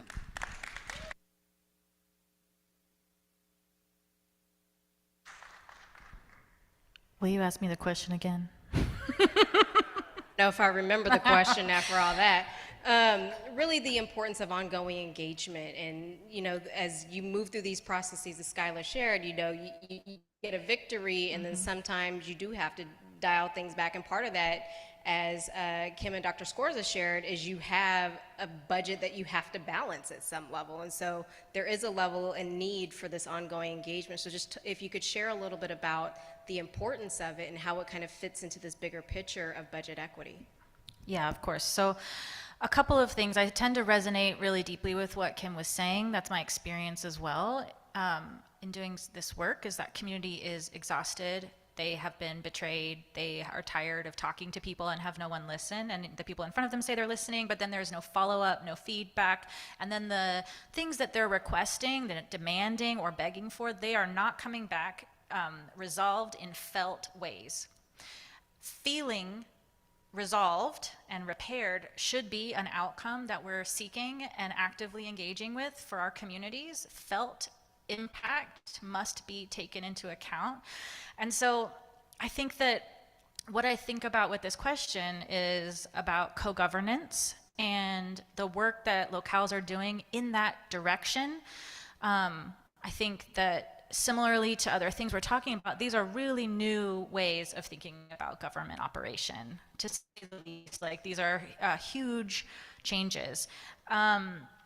And there are places doing a lot of critical work. I want to also highlight the work that's happening with the California Budget and Policy Center in Catalyst, California. And I want to name some, projects happening around the state with participatory budgeting, and in the, for instance, County of Marin, that has ongoing engagement processes where community is compensated, engaged with regularly, relationships are developed and sustained.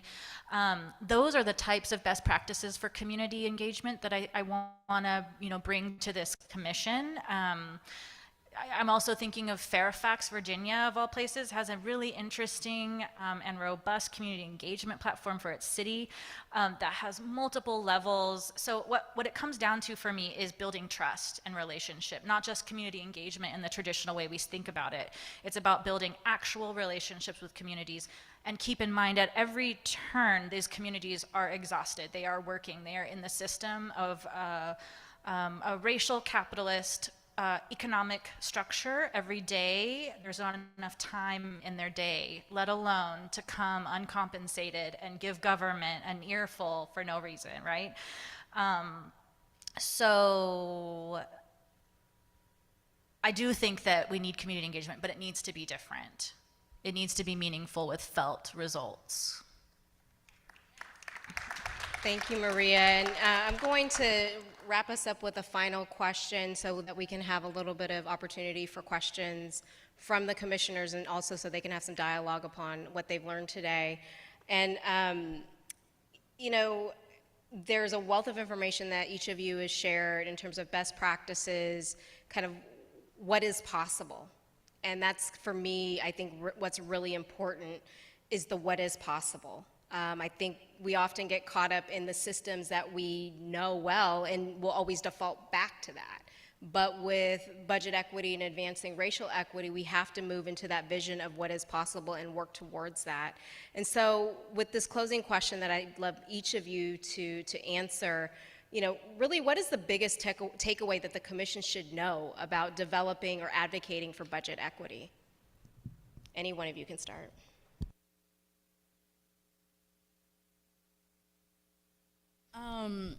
I think the biggest takeaway is really go back to the driven focus. Who is it that you're trying to include, and who is deserving of certain budgeting, and how should that budgeting be placed? And it all starts with, you look into the data, and you don't just look into 3 years of data, you look into data that has been developed over years. And when you go back and you put back your focus, who is this for?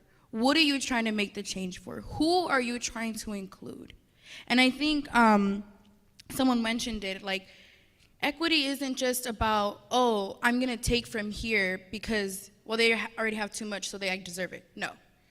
It doesn't mean that you get to just pick and choose who really deserves what and why they don't deserve it. There's something that we call equal, and we want to make everyone feel equal. But it starts with where the budgeting is at and how are you making them feel equal? How are you making them feel included? And I think that the biggest takeaway is, at least for us students, listen to what they have to say. Listen to what matters to them. Listen to what their success wants to be seen as, and how you can incorporate that in the budgeting to make sure that their success is met and that they get to be someone else in life. So thank you very much. Thank you, Skyla. I can go next. So something I heard Dr. Scorsa say earlier too, I would like to really highlight as something I would say is a big takeaway from the work that I've done, and that's decisions must be dependent, budget decisions must be dependent on equitable outcomes being designed into the budget proposals, the budget ask, whatever this is. We need mechanisms that make equity so important in a budget process that they must have an impact in order to be approved. Equity must be a weighted criteria. And I think that that's something I really want this budget committee to consider, is how a weighting process, how to heavily weight equity and the measurement, the clear understanding of the baseline and the measurable goal, and how to embed those in as required pieces of the budget tool. And I'd also just like to add really quickly that I want to recommend also that I think it would be really helpful to really analyze, bring in budget staff and fiscal staff to this committee and see if they can help orient this committee to the budget processes so that this committee can really analyze the intervention points, the critical places that need to be addressed most urgently in California, and then to design the tool around that. Really make it specific to an equity analysis of our processes. Thanks, Maria. Well, I'm gonna shoot my shot. I'm a former athlete, so I'm gonna shoot my shot with that question based on what you just said. As a commission, I would say the takeaway for me is this: working in local government under a mayor is looking at what you just stated around, I would say the state budget, $290 million.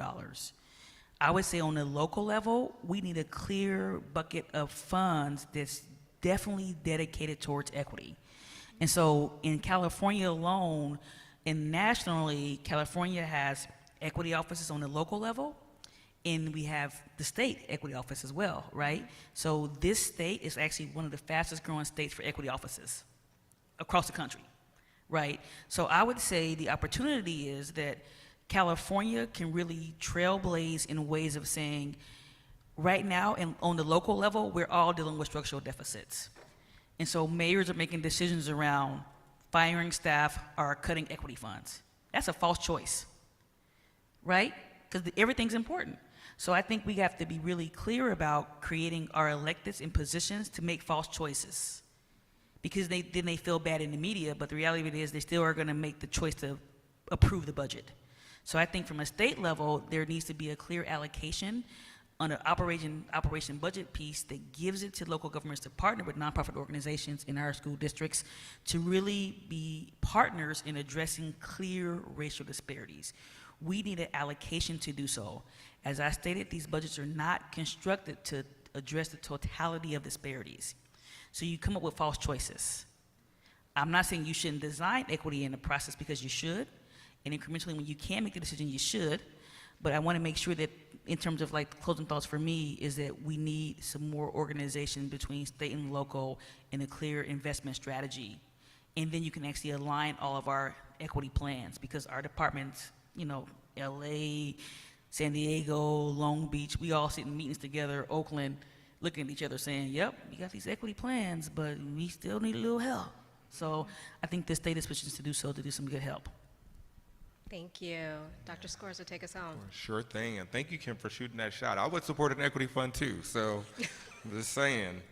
So a couple of things I would serve or at least support as some key takeaways. First, you know, we work with folk in community. We work with community leaders, community-based organizations who help to shape our planning, implementation, and refinement of the processes we use. It wasn't just one, it just wasn't in the beginning, it was along the way. Our Immigrants RLA Coalition, our transgender, gender diverse, and intersex community partners helped us think about how we can improve this along the way. The second thing I would say is that we planned. Dan Gardner talks about how to get big things done, and one of the things he says is think slow, act fast. We planned, we used data and developed the methodology to inform our efforts to do this work. It was the building of tools. It was the mapping. It was the visualization of the data. If you want to see that in practice, I invite you to just Google right now, Equity Explorer, LA County, and you can see one of the primary tools we use to help shape and support program design and implementation based on the funding formula that that was supported by the creation of this work with our Spoken community. I also mentioned that we refined the work, we refined the dashboard. We had our immigrant partners in our communities who were like, which programs require documentation? We had our TGI community members who were like, wait a minute, if I want to go get that service, will there be a restroom there for me, right? So equitable budgeting wasn't just like, oh, let's, make sure the dollars are moving here. It was, let's make sure these dollars are being used in a way that will actually serve the people who need to be served in the way in which they need to be served. The other thing, and I would say that probably the final thing that we did was, and you've heard community engagement, I agree. We can't just go to community and ask folk for their feedback and ask them to tell them the things that we already know, especially if they've already told us 100 times. It has to be authentic, but it has to, one of the things that people did come back to us and say was that they wanted to make sure that in our community engagement, it was a consistent and ongoing relationship. It was a relationship of trust. It was a relationship of consistent engagement. So we, in my shop, we actually have ongoing stakeholder conversations with folk and places for them to engage on a regular basis. Not just like we need your input right now, and the next time we need your input, we'll come back to you. No, it's actually, people want to be involved along the way to help shape the process and inform the decision making. And then finally, leverage this process for other things. We're not just doing this in the American Rescue Plan, but we're looking at supporting this type of approach for the county's budget itself, right? LA County has a $44 billion budget. I mean, we're obviously, as you know, the largest municipal government in the United States, larger than at least 38 other states. 10.1 million residents, 116,000 people in our workforce. I mean, if you can get it done here, hopefully you can get it done anywhere, right? Hopefully. So I think thinking about how this work can be leveraged and how we can lift up the learnings from San Diego, the case studies that have been identified that Maria have talked about, the experiences that Skylar talked about with students, and trying to understand how we can study that work and share the models so that others can learn from our mistakes and learn from our successes and learn from our trials and our failure forward. Thinking about how we can study this work and professionalize the field, going to the Government Finance Officers Association of America where they're talking about equitable budgeting and making sure that they know these are the practices you ought to tell everybody else across the country so that we can normalize this work is really important. Make it normal so that we're not even having this conversation. It's like, let's start talking about, I don't know, Racial Equity Commission, we talking about climate change and what's happening, in climate, right? We can figure out how we can do this so we normalize it and then it's baked in and we move on from this conversation. So those are the takeaways I would leave. Thank you. And would you join me in giving a round of applause for our amazing panelists? Thank you all so much. I'm going to snatch this mic and actually take it to our commissioners. Should you all have any questions, and I don't know if you want to start with Commissioner Onodera since she was remote. But any questions for the panelists or any initial comments that you'd like to make? So we're going to start with Commissioner Onodera. If you had any questions, Commissioner. Hi, good afternoon. First, maybe can I just again thank all of the panelists. I've been taking so many notes and there's just so much information there, and clearly not enough time probably to talk about all of the different things that you all are doing, and just again, thank you for being here. I did have a couple of things, and actually I'll just ask one question because I'd love to hear from the other commissioners as well, but I think it was Dr. Scorza who mentioned the success that they had with regard to the ARPA funds, and that a part of that success was actually through their partnership or just what was done through the federal government. I was wondering if you could just expand on that a little bit more, because I'm trying to think of how we might translate that from Fed state or from down to the state local kind of relationship as we move forward with our work.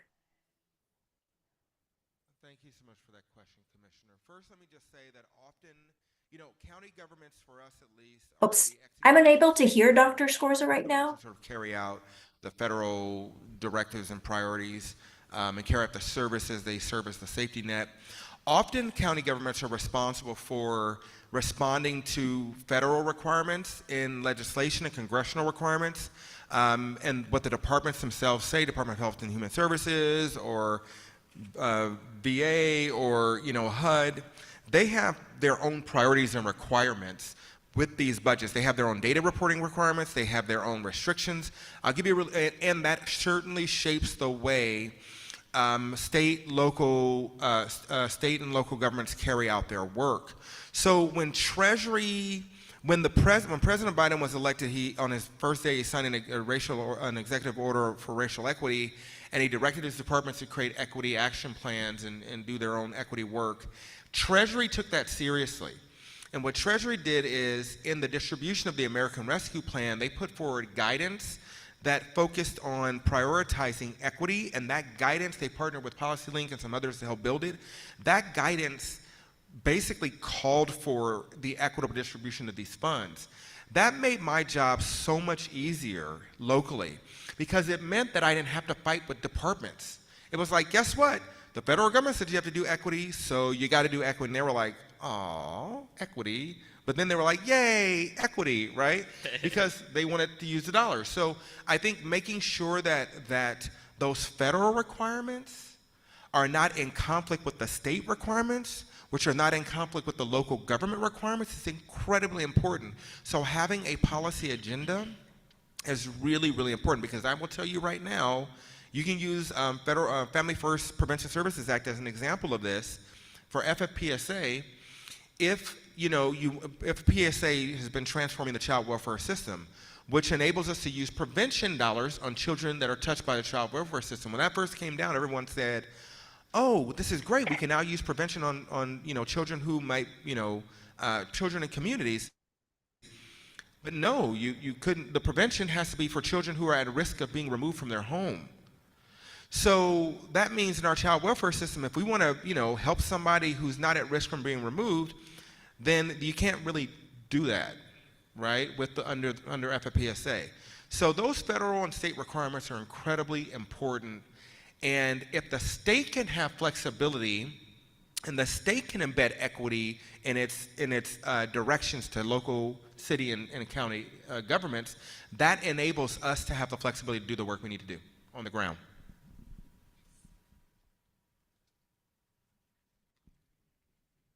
Commissioner Onodera, do you have any other questions?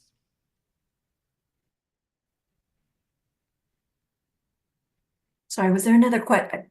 I wasn't able to hear I heard Dr. Scorza, but I wasn't able to hear the commissioners. Did you have any other questions, was my question. I'd like to defer to some of you commissioners. There's so much, I know there's been a lot of talk about data. I'd love to delve a little bit deeper into that, as well as, I know it was, Okay, thank you very much. Yeah, thank you. Thank you, Commissioner. Commissioner Bowles, did you have any questions? Yes, I just want to thank the panel. I had a ton of questions, and just over the course of listening to you, you addressed a lot of them. I'm particularly concerned about implementing policies and practices within a broken system, and how do you actually, and so you all spoke to that really effectively, and I appreciate that. I'm wondering if in your own programs, you have been able to implement your strategies long enough to measure impact, such that what you're doing has actually addressed the disparity, because we can implement equitable rules and allocate resources equitably, but not know that we actually had the impact that we wanted, which is really challenging because the disparity has existed historically for so long. So to do something currently that can really get to that seems like a challenge, and being able to measure that and capture it, I wonder if you all know some have evidence of it's been impactful, or if you're still measuring. I take that question. Thank you for the question, Commissioner. Equity work in infrastructure is very tangible. You can feel it, you maneuver around it, and so your streets, your sidewalks, your levees, your dams, right? So in San Diego, there were one policy I do want to reference that my department's actually written into. It's a climate equity fund. And so the climate equity fund uses a percentage of gas tax to look at these complex environmental injustice projects or disinvestment in infrastructure to then allocate a percentage of that funding to address clear disparities in infrastructure.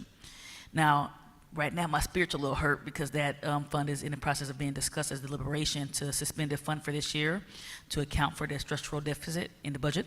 But I would say that particular policy, it gives you a clear set of like indicators that my department works with our sustainability department to then administer funds in these particular areas that we call quote unquote community concern. Because with Prop 209, you can't say specifically you're investing in a certain racial ethnic demographic because you get sued because that's happening, right? The attack on DEI is real. And so that policy, I would say, gives some real parameters. The policy directs the gas tax to use a percentage to then fund these complex projects. I would like to see that kind of policy expanded on, where you have some other clear indicators, but that's one that I would reference for San Diego. And Commissioner, thank you for that question. So one of the requirements we had to do in ARP was to help our departments do either an evidence-based intervention or a program evaluation. And my office is actually providing technical assistance to all of our departments to help them evaluate the outcomes of their programs.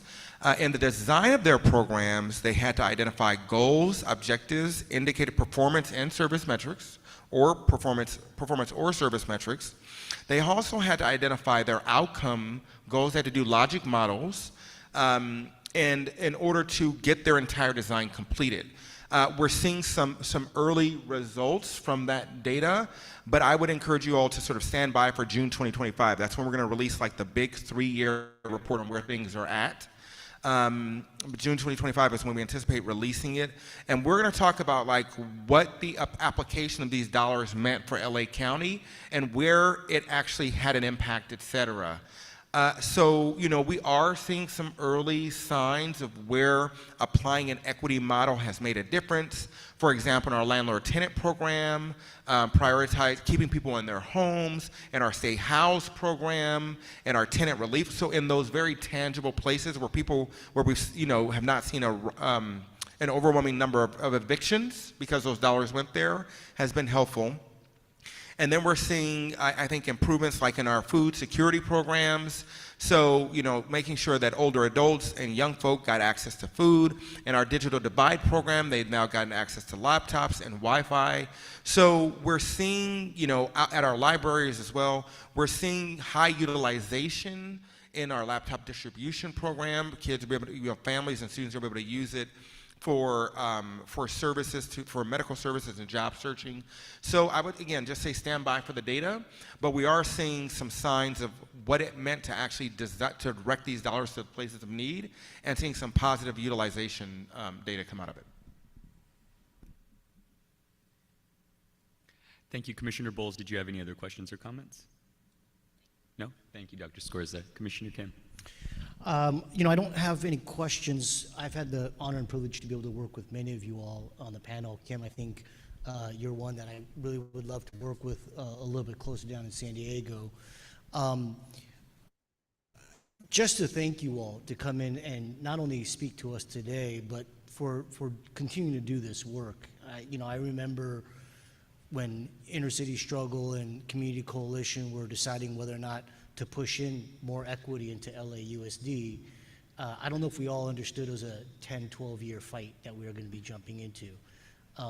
You know, when we were talking to the county about what would happen with the ARPA dollars and whether or not the brand new office that D'Artagnan was going to be anchoring would want to carry this for what's going to be another, you know, 10 years. It's been extraordinary. And what I find consistently is required is not just people who are willing to do the work for the long haul, because superintendents will change, governors will change, the political winds will shift. There are people that need to stay on it for the long haul. But I find consistently what's most important is that we need people who come from the kind of energy and perspective that Skylar brings to this conversation. We too often get bogged down into the bureaucratic nitty-gritty, and lose sight sometimes of like what is the heart of what we're trying to actually do.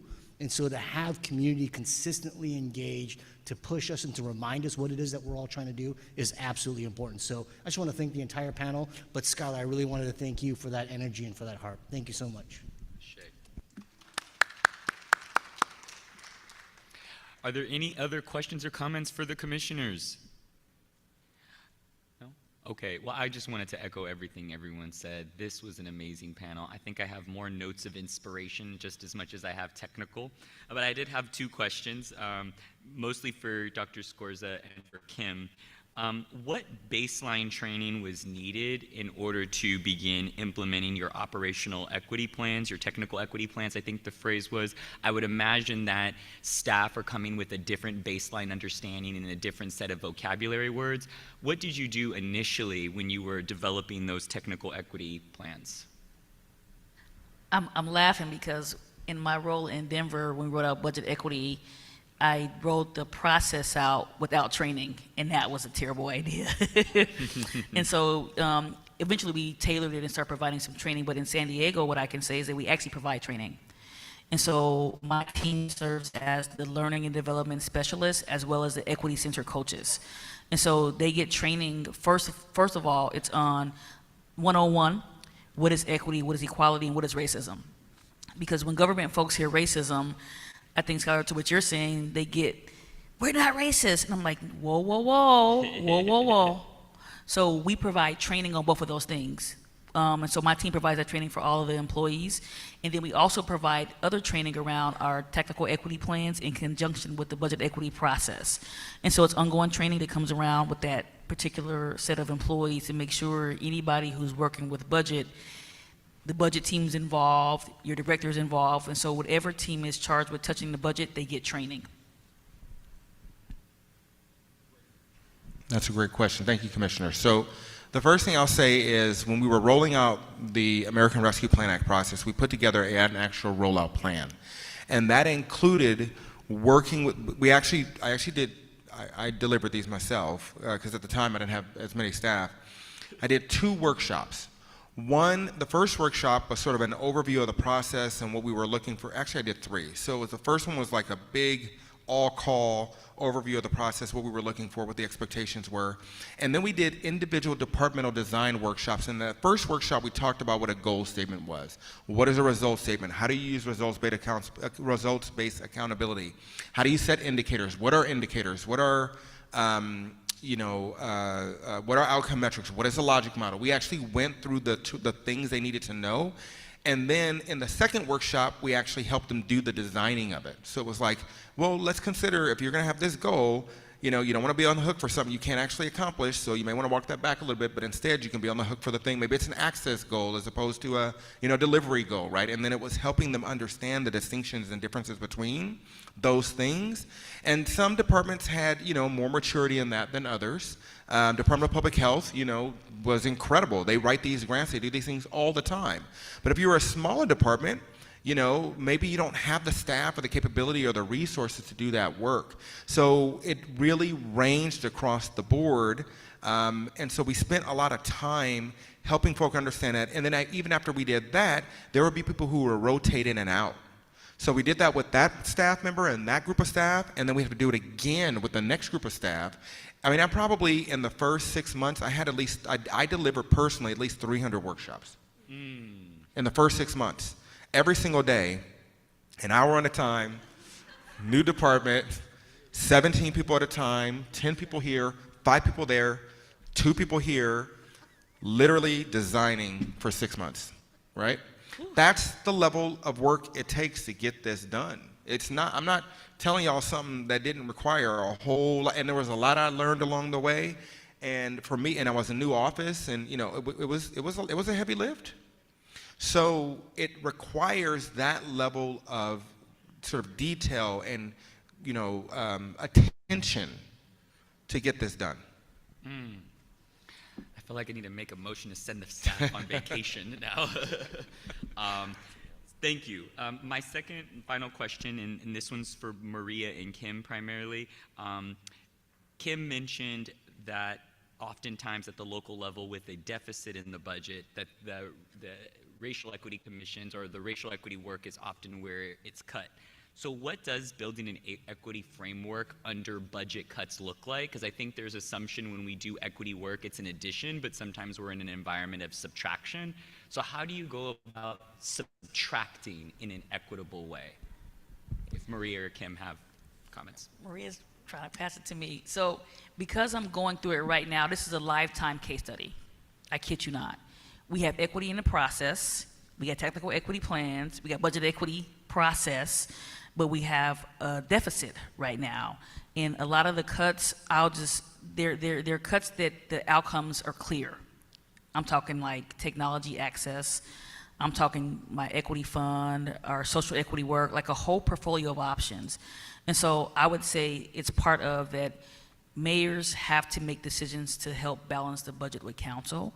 And I would say it's the construction of the budget that places you in a false choice position. Because that false choice is predicated on that you have enough to account for new adjustments. And so you don't have a large part to get new adjustments. And so when you're in a deficit year, which pretty much every city in the country right now is making cuts based on moving from ARPA funding to back to our general fund budget. And so you're seeing this around the country right now. So I think to answer your question, I think it's back to the construction of the budget. The current construction of the budget does not account for this bucket of clear disparities. And so when the budget year happens, mayors are positioned with false choices. And how do you choose between access and Wi-Fi versus a program in the library to provide after-school tutoring, right? They're both important, right? How do you choose between an alleyway and our safety? So I think we put these polarities in front of electeds and then we judge them. So the structure of their budget doesn't create the optimum outcome in terms of an indicator. So I would say that there's lots to be done in terms of the construction of city budgets, which is why I ask for, and I say, we need a clear bucket that's clearly allocated towards just disparities. So that way, when these deficits happen in cities, when there was no toilet tissue, we all, we was out there in the streets, wasn't we looking for tissue? So we shouldn't put folks in these positions to have to choose between tutoring and Wi-Fi. They're both important, and they both have outcomes that we need. So I think we got to do a better job at equipping our electeds with the budgetary resources to actually solve the problem with fiscal resources. So you're not chasing yourself trying to figure out how to talk about what's more important. They're all important, and they all have indicators. So I would say just that we need to reconstruct the city budget to be clearly dedicated towards addressing structural disparities that connect to systemic racism. That's what I would say. That was clear for me. Maria, yeah. Yeah, just one quick comment.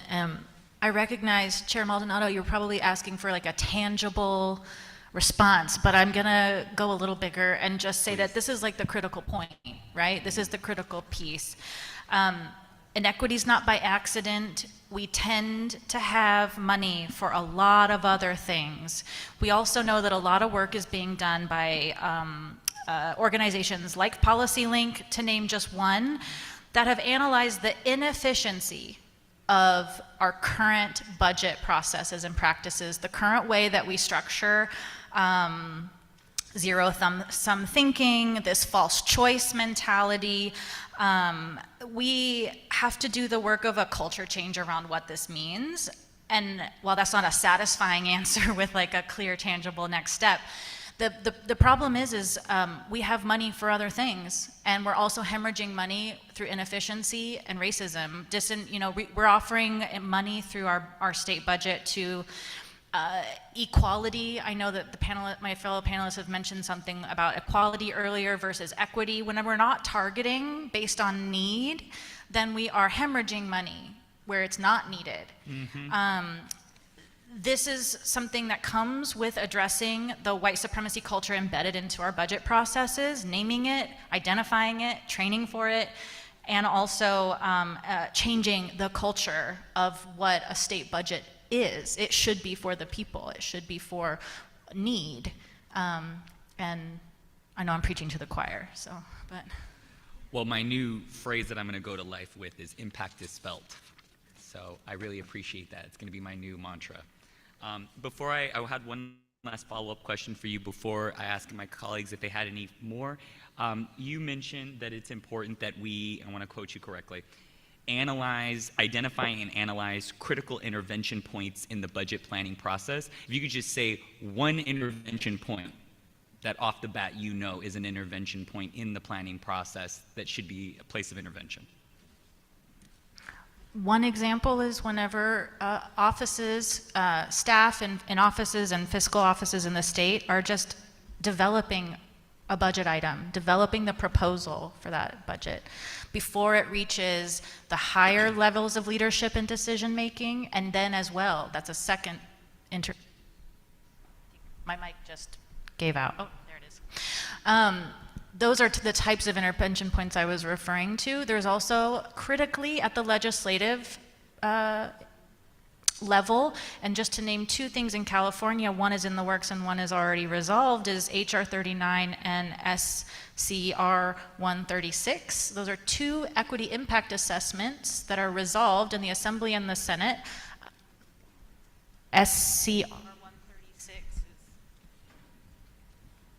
SCR 136 has just been introduced. So we have different levels of points where we can intervene and implement and train for equity. Thank you. Before I excuse the panelists, because I'm sure they are exhausted, are there any final comments from any of the commissioners? Questions? No? Thank you so much, panelists. We appreciate you. You're excused. Thank you.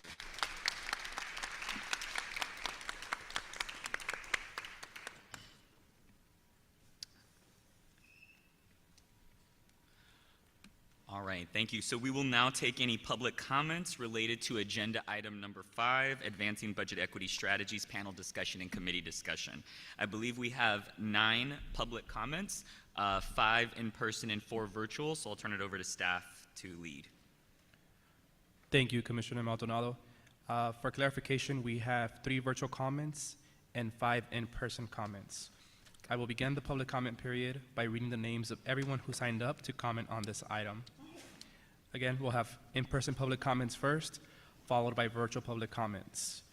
Each speaker will have a maximum of 2 minutes to make their remarks.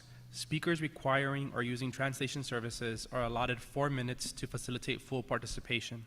If you're online, you'll see a timer pop on your screen. Please monitor that and wrap up your remarks accordingly. Whether you are online or on the phone, we will notify you when your time is up. For this meeting, we have a bell. When you hear the bell, please finish your sentence. For virtual commenters, when it is your turn to speak, a member of our team will unmute your microphone.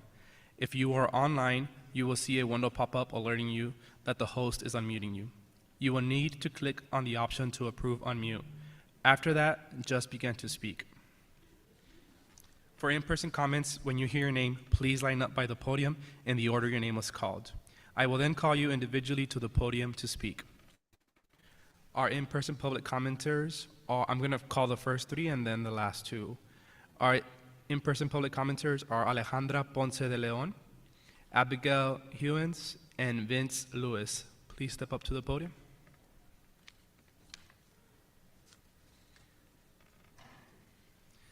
Alejandra, you'll be our first public commenter. You may begin when you're ready.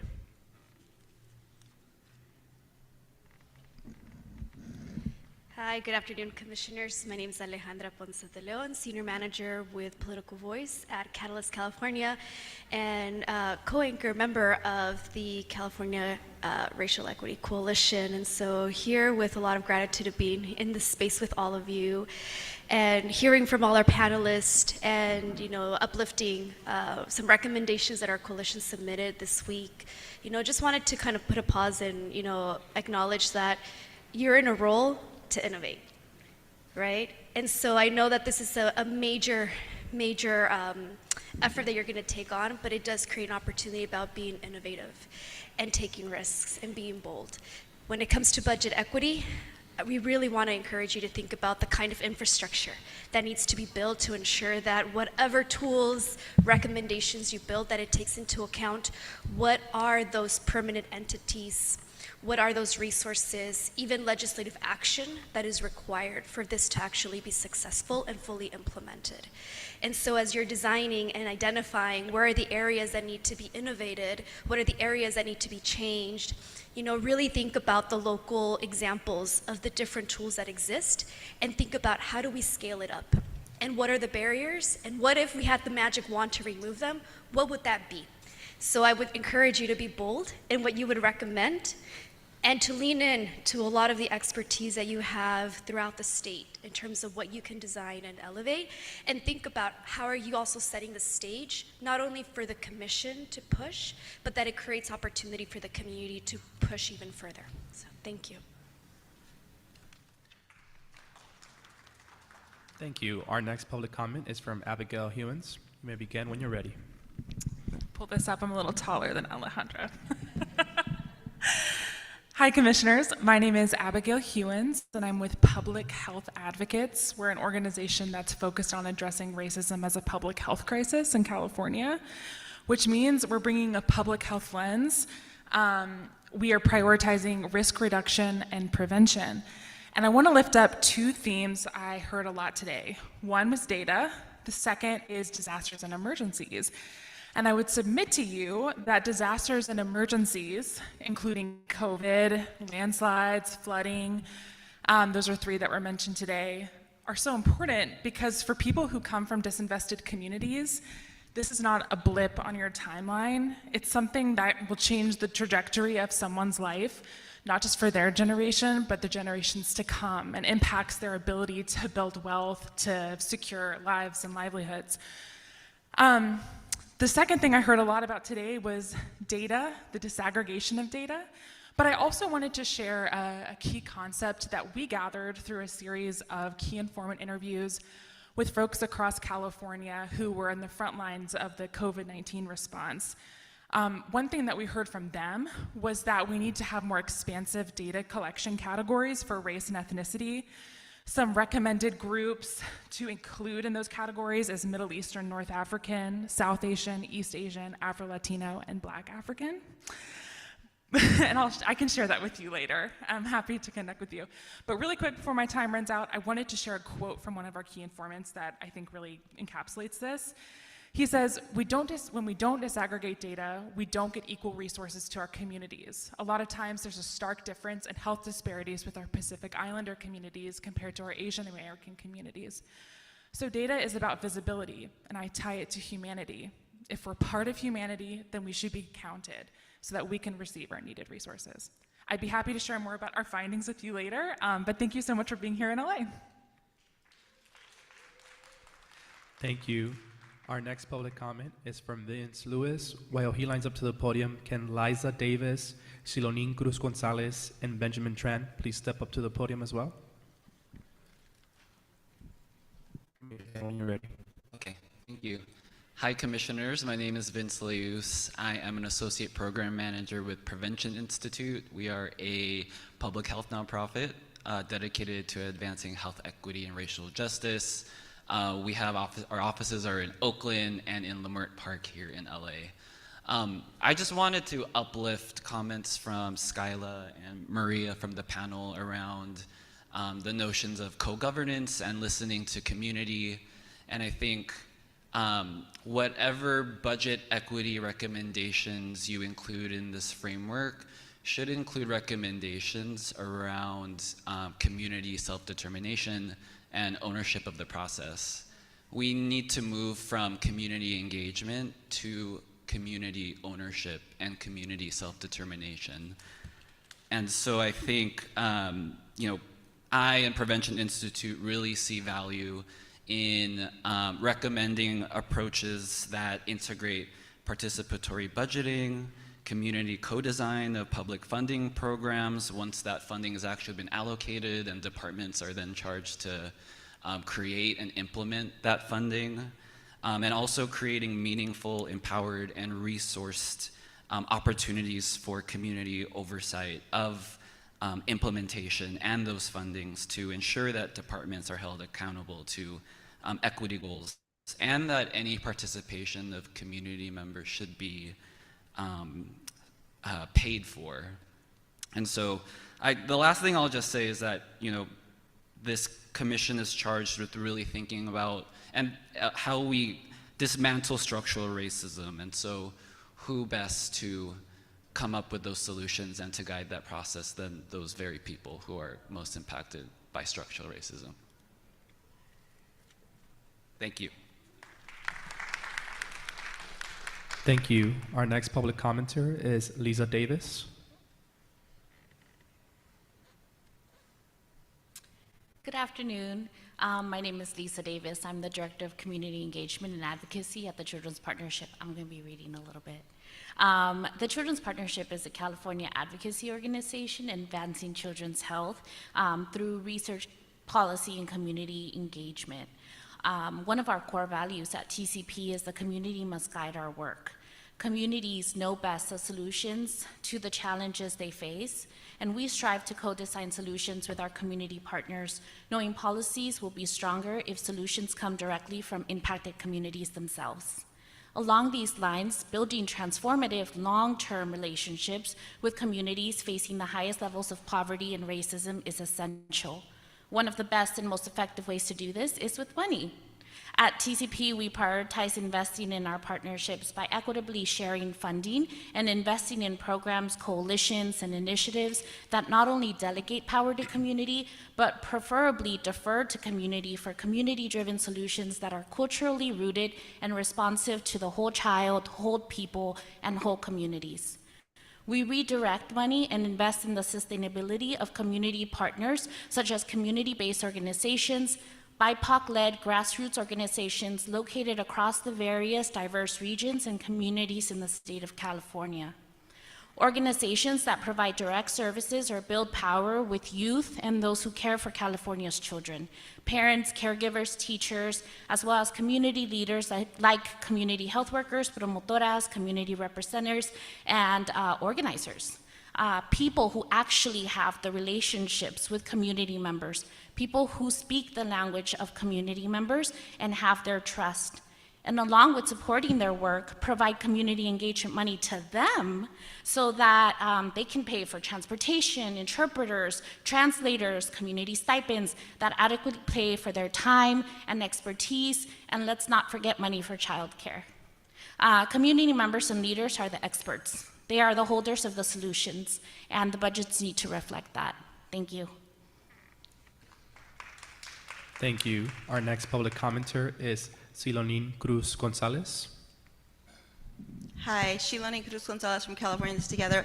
I didn't expect to come back up here, but after that panel, I had to come up. And I want you as a commission, you can go many directions with this work, right? But I want you to really consider thinking about looking at our educational system. We have a system under local control funding formula that has an equity-based funding formula that goes out to our districts. They have a common template tool, the local accountability, the LCAP, the local control accountability plan that they're required to use, that they're required to have stakeholder and community engagement processes in developing their budgets. But what you continue to see across our state is incremental budgeting, like Dr. Scorza talked about. You don't see it tied to outcomes. You don't even see the budget always tied to the planning that goes into the LCAP. And so I'm suggesting to you that we have a system at the state, and districts, school districts also, primarily state funded. They have a standard accounting system they use. It's actually called SACS, the standard accounting something. I'm losing, but it's actually an accounting system that every single school district uses to report all their financial data. So thinking about what Dr. Scorza talked about, like overlaying equity-based APIs to like pull out data, which is something districts have struggled with. Really thinking about that as a place for you to maybe focus on, because you already have those charges, the districts have the charges, but we haven't seen the outcomes happen. Right? Not every district has a group organizing for a CENI to see those investments happen. So just, there are lots of organizations that do education equity work at the state level, and I think we would welcome the commission focusing on that space because education is such a critical component of our system, but the pieces are already there to make things move. So thank you very much, and I hope you consider that. Thank you. Our next public commenter is Benjamin Tran. Additionally, we received an additional in-person public comment. Will Leanne Dillon please step up Good afternoon, commissioners. My name is Benjamin Tran. I'm the policy strategist with Asian Americans Advancing Justice Southern California. We do both policy advocacy and provide direct legal services in 7 different Asian languages. And I'm hoping to raise a point of possible budget intervention in line with the panels and the themes you heard today. So our organization receives funding from CDSS, or Department of Social Services, from the Immigration Services funding. And although it takes more funding to hire staff that are both culturally competent and can speak several languages, we receive the same amount of reimbursement whenever we serve a English-speaking client or a limited English proficient client. Again, despite the fact that serving the latter does require more resources. It wasn't until only recently, under the category of supportive services, that we were actually able to request additional funding from these grant programs.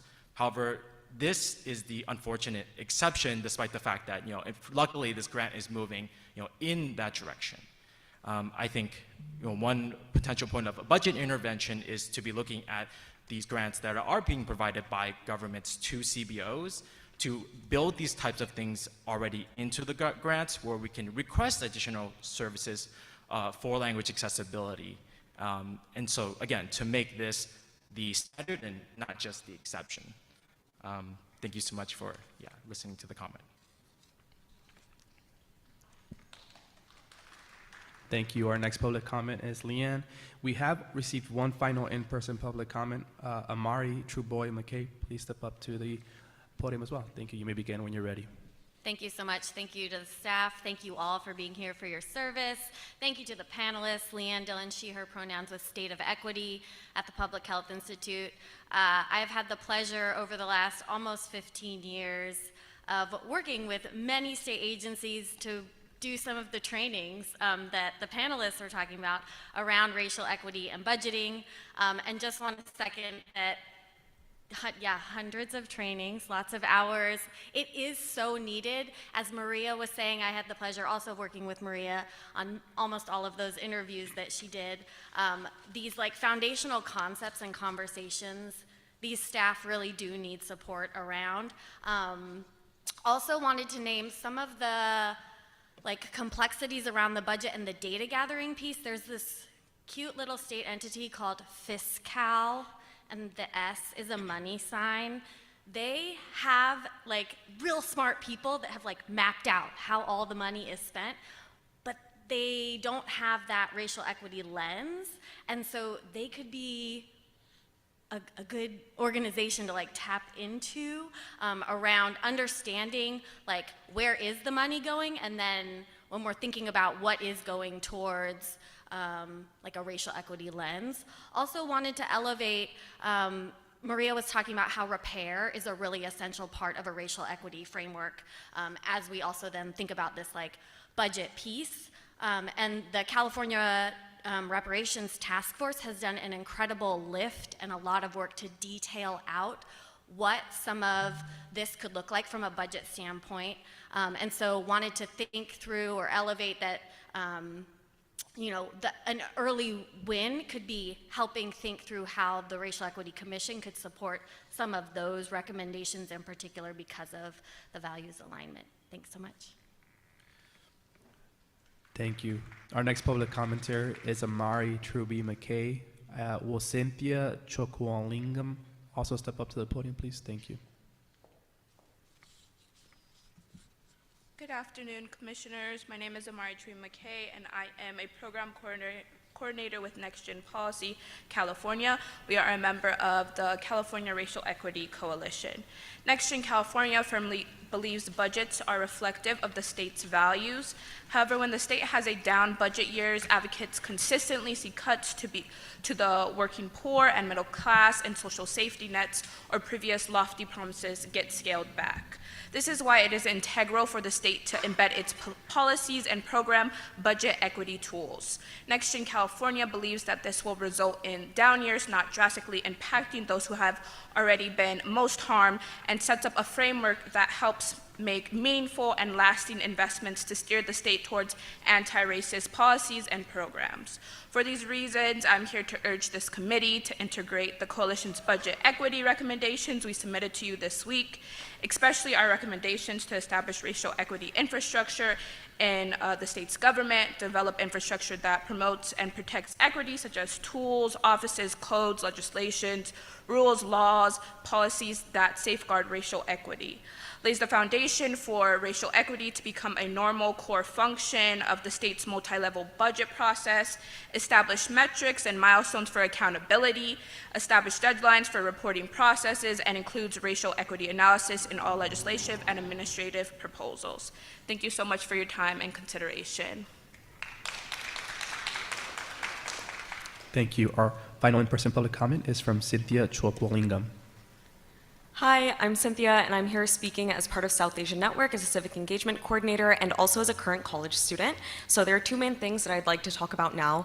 The first being about representation and support for AAPI communities. We're currently a recipient of the CDSS grant, and during this time, we have met with the governor's office, during which, being part of an AAPI cohort, we talked about how the AAPI community is under-resourced. During this time, we were told by the governor's office that AAPI communities are actually overrepresented when it comes to our representation in government.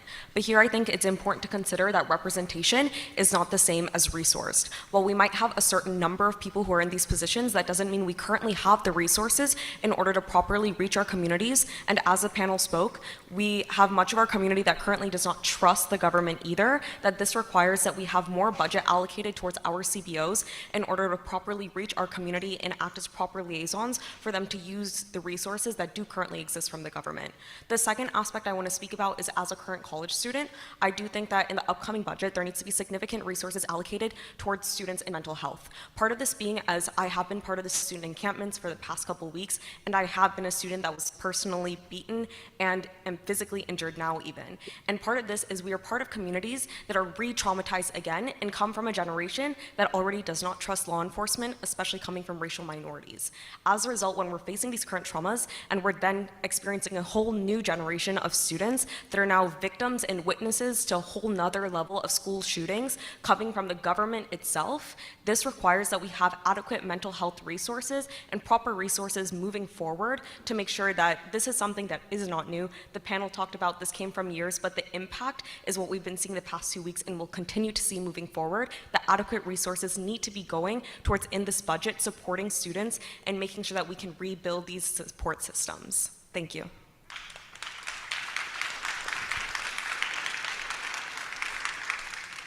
Thank you. We're now going to move on to virtual public comment. We have 3 people signed up to comment on this item. When you hear your name, please raise your hand in Zoom. You can do this by clicking raise hand under the participants menu, which you can find at the bottom of your screen on the Zoom platform, or by pressing *9 if you are joining us by phone. Our first virtual public comment is from Chanel Freeman. Chanel, can you hear us? I can hear you. Can you hear me? Yes, you may begin your comment. Okay. First, I want to thank the panel for this important and necessary conversation that we're having. My name is Chanel Freeman. I'm with the League of Women Voters of California, and I am the Advocacy Fellow. The League's work is about building power and creating futures that provides and embraces every person for who they are, lifts and hears every voice, ensures that every person has a say in the world in which they exist, the policies that impact their lives, and the government that makes those decisions. But California has a problem. Despite the fact that we are a majority minority state, decisions about critical issues of local and statewide importance are being made by a predominantly older white electorate. Data shows that voter turnout among Asian, Black, Latino Californians is consistently 11 to 20 percentage points lower than that for non-Hispanic white Californians. And the turnout rate among California's eligible 18 to 24-year-olds is about 20 percentage points below the overall population. The reasons for these disparities are multifaceted. Many potential voters lack essential information about where and how to vote, particularly in person. There are significant challenges in accessing materials in voters' preferred languages. And while California has recently restored the rights to vote for people on probation or parole, a disproportionate number of whom are Black or Brown, confusion about eligibility still remains. These barriers are exacerbated by underinvestment in targeted, culturally competent voter education and outreach to underrepresented groups. The League, along with a coalition of other good government organizations, has been advocating for state funding for voter education to address the significant participation gaps that undermine our democracy. Funding is necessary to effectively increase engagement through strategic partnerships with community-based organizations that are trusted messengers. To achieve representation and participatory democracy, we must ensure that every Californian has the desire and the knowledge and means to vote. We would be happy to arrange a more complete briefing on the issue from the full coalition. Thank you. Thank you. Our next public comment is from Cynthia Gomez. Cynthia, can you hear us? Hi, everyone. Can you hear me? Yes, you may begin. Good afternoon. My name is Cynthia Gomez, Deputy Director of State Policy and Advocacy with the Coalition for Humane Immigrant Rights. Chidla, thank you so much to the panelists and to the commissioners for a really riveting discussion on budget equity. I want to highlight really quickly an issue that was very briefly brought up, but I think needs to also be at the forefront of the thought process when it comes to budget equity and how, specifically, how do we have an equitable budget for folks that are undocumented? We know, we're in a state deficit right now, and it creates a really challenging moment for the state. But in light of a deficit and downturns in the economy, the folks that feel it the most are the most vulnerable. And at times that includes undocumented folks. In particular, one of the continued issues is undocumented members are, tax-paying members. They are given an ITIN that allows them to pay their taxes, but oftentimes that doesn't allow them to access certain programs that require an SSN. So when we think about budget equity, we also need to think of it in an intersectional way and include undocumented folks. Thank you so much. Thank you. Our final virtual public comment is from Rainey Lin. Rainey, can you hear us? Good afternoon. Can you hear me? Yes, you may begin. Okay. Again, thank you all so much to the commissioners and the panelists for all of us and doing everything that you do. I heard a lot this afternoon about all the different inspirational programs, services that are addressing people in need, and that goes for students in need, for people experiencing homelessness and hunger, and so on. I think all those programs are extremely inspirational and important and life-saving, but I also like to encourage just some level of investment into looking into the root causes of racial disparities. As stated from our panelists, our racial disparities don't just come out of nowhere, but they're a result of centuries of historical and present systems that treat people differently based on race. And I think part of the investment will need to be done to address those systems that actually treat people differently, and also encourage some investment into building tangible economic power in communities of color, so that the dollar can circulate in their own communities and also self-sustain and prevent the need for needing services. So while I think that a lot of programs and services can be very life-saving and important to address people in need, we also need to look into the long term and see how, if we can interrupt those systems that actually create the disparities in the first place, and build up the economic power within communities of color so that they might not be perpetually in need. So thank you so much. Thank you. The public comment period for this item is over. I will now pass it back to Commissioner Maldonado. You. Oh, it's working. Thank you. I'm from the public health sector, and I just really appreciated all of my public health colleagues that made comments. So you are all legends in your own work. That concludes the item for number 5, agenda item. We're now going to go into agenda item number 6, next steps for staff action. So I have 2 items here, and then I'll take any comments from colleagues. The first one is to integrate the bylaw amendment to the full commission for consideration, and then the second one is to produce the committee report for the full commission. Colleagues, commissioners, are there any other next step action items we want to outline?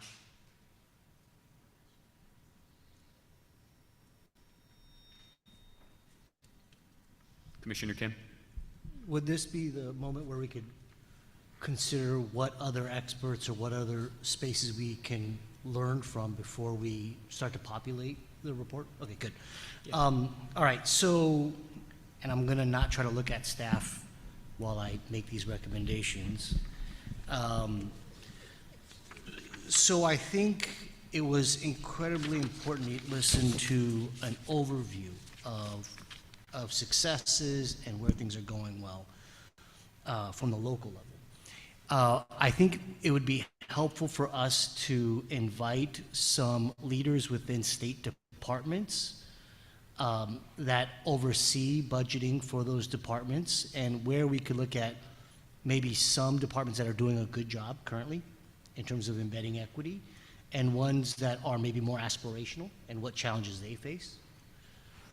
It would be nice to have those state budget leaders come and speak to us about their experience.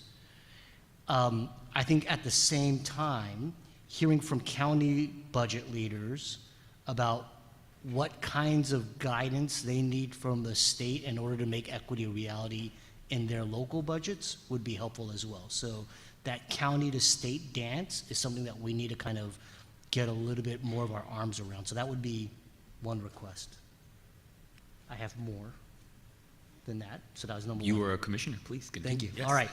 The second would be for us to consider and kind of get our arms around what are the largest racial disparities that we're facing right now in the state, where the state's priorities investments could have an impact.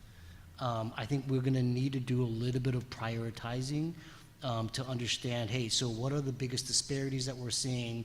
What communities do we need to hear most from in terms of those disparities, and what might be the state's role in addressing some of those? I say that because I wouldn't want us to make recommendations in this framework without a set of targets or goals in terms of how are we going to minimize and close some of these disparities, and we need to set a baseline first for that. There are a lot of tools out there that we could utilize to set some of these racial disparity baselines, but without that, I think we're kind of whistling Dixie. And then the last thing would be is that to have advocates from the community that have actually engaged in fights around budget equity at the local or state level. Oftentimes, these advocates have to do the hard work of fighting the politics to get the legislation or the motion passed. And then they're asked to then help to implement it on the inside. And so they have a unique view to see really from the outside what are the real challenges and what role they should and should not be playing. And so really hearing from community advocates who've been involved in these fights would be great as well. I think following up on what Commissioner Kim had and what Maria said earlier about points of intervention, I'd want to hear from the Department of Finance a little bit more about the entire budget planning process. And then I'm also interested in the controller, feedback from the controller, because I think one looks at planning, analysis, and allocation, and then the other one actually sends it out and executes. So I'd want to understand from the controller's perspective as well. Any other? Commissioner Bowles?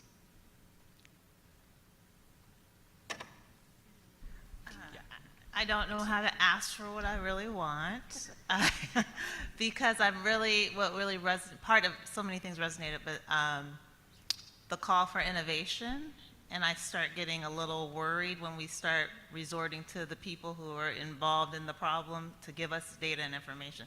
So who do we go to for, we can derive innovation and inspiration from hearing those things, so I'm not saying don't. I don't want to replicate, perpetuate models. I would love to figure out what are the data sources, what are what do we need to actually look to as an inspiration to where we want to get to, not as a really deep, thorough understanding of where we are, even though we need that too. So I'm trying to figure out what to ask for. I think this panel was great. Yeah, I don't think I know enough what questions to ask yet, and I think there's some more foundational understanding I want to know, because it seems it can get very granular, and we're also talking about 3 different systems: the role the federal government plays, and we hear about ARPA, the role the state government plays. So I think there's also some just basic mechanics of where we are that I think some of us who are less experienced in that area may want to dive in deeper. Kim Desmond mentioned some environmental legislation. I had a really hard time with the audio. I don't know if people were losing things, but she mentioned some a program that's already being implemented in San Diego that was in environmental area. That would be helpful to us. So starting to gather those resources so that we can educate ourselves. And I know that you all have already sent us Maria's work. So that would be really nice to start getting models, resource data that are also informing how we look at budget equity. Commissioner Onodera, yes. Hi, thanks so much. Actually, I was just going to add on, and Commissioner Bowles just mentioned it. I know that I think it was Maria had mentioned there are some good programs across the state as well as outside of our state. I think she mentioned Fairfax, Virginia, even, and so I would really like it if we could get a compilation of some of those items, whether they're case studies or other resource material. I'd love to look into some of that as well. Thank you.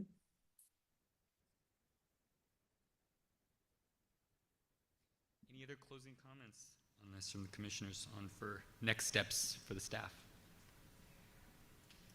Okay, our discussion today has covered a range of topics and ideas related to budget equity strategies, and we would like to engage commission staff on digging further into these key areas.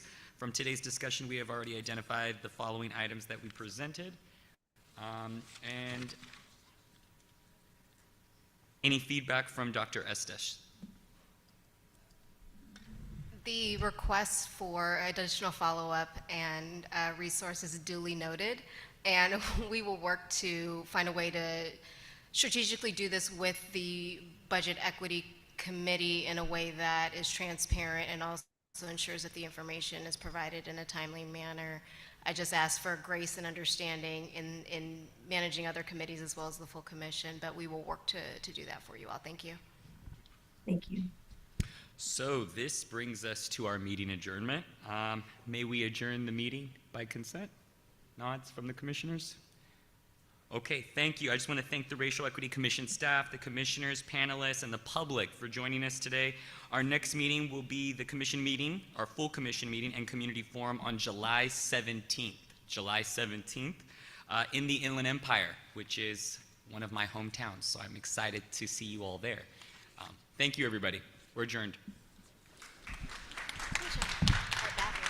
Yes, restroom.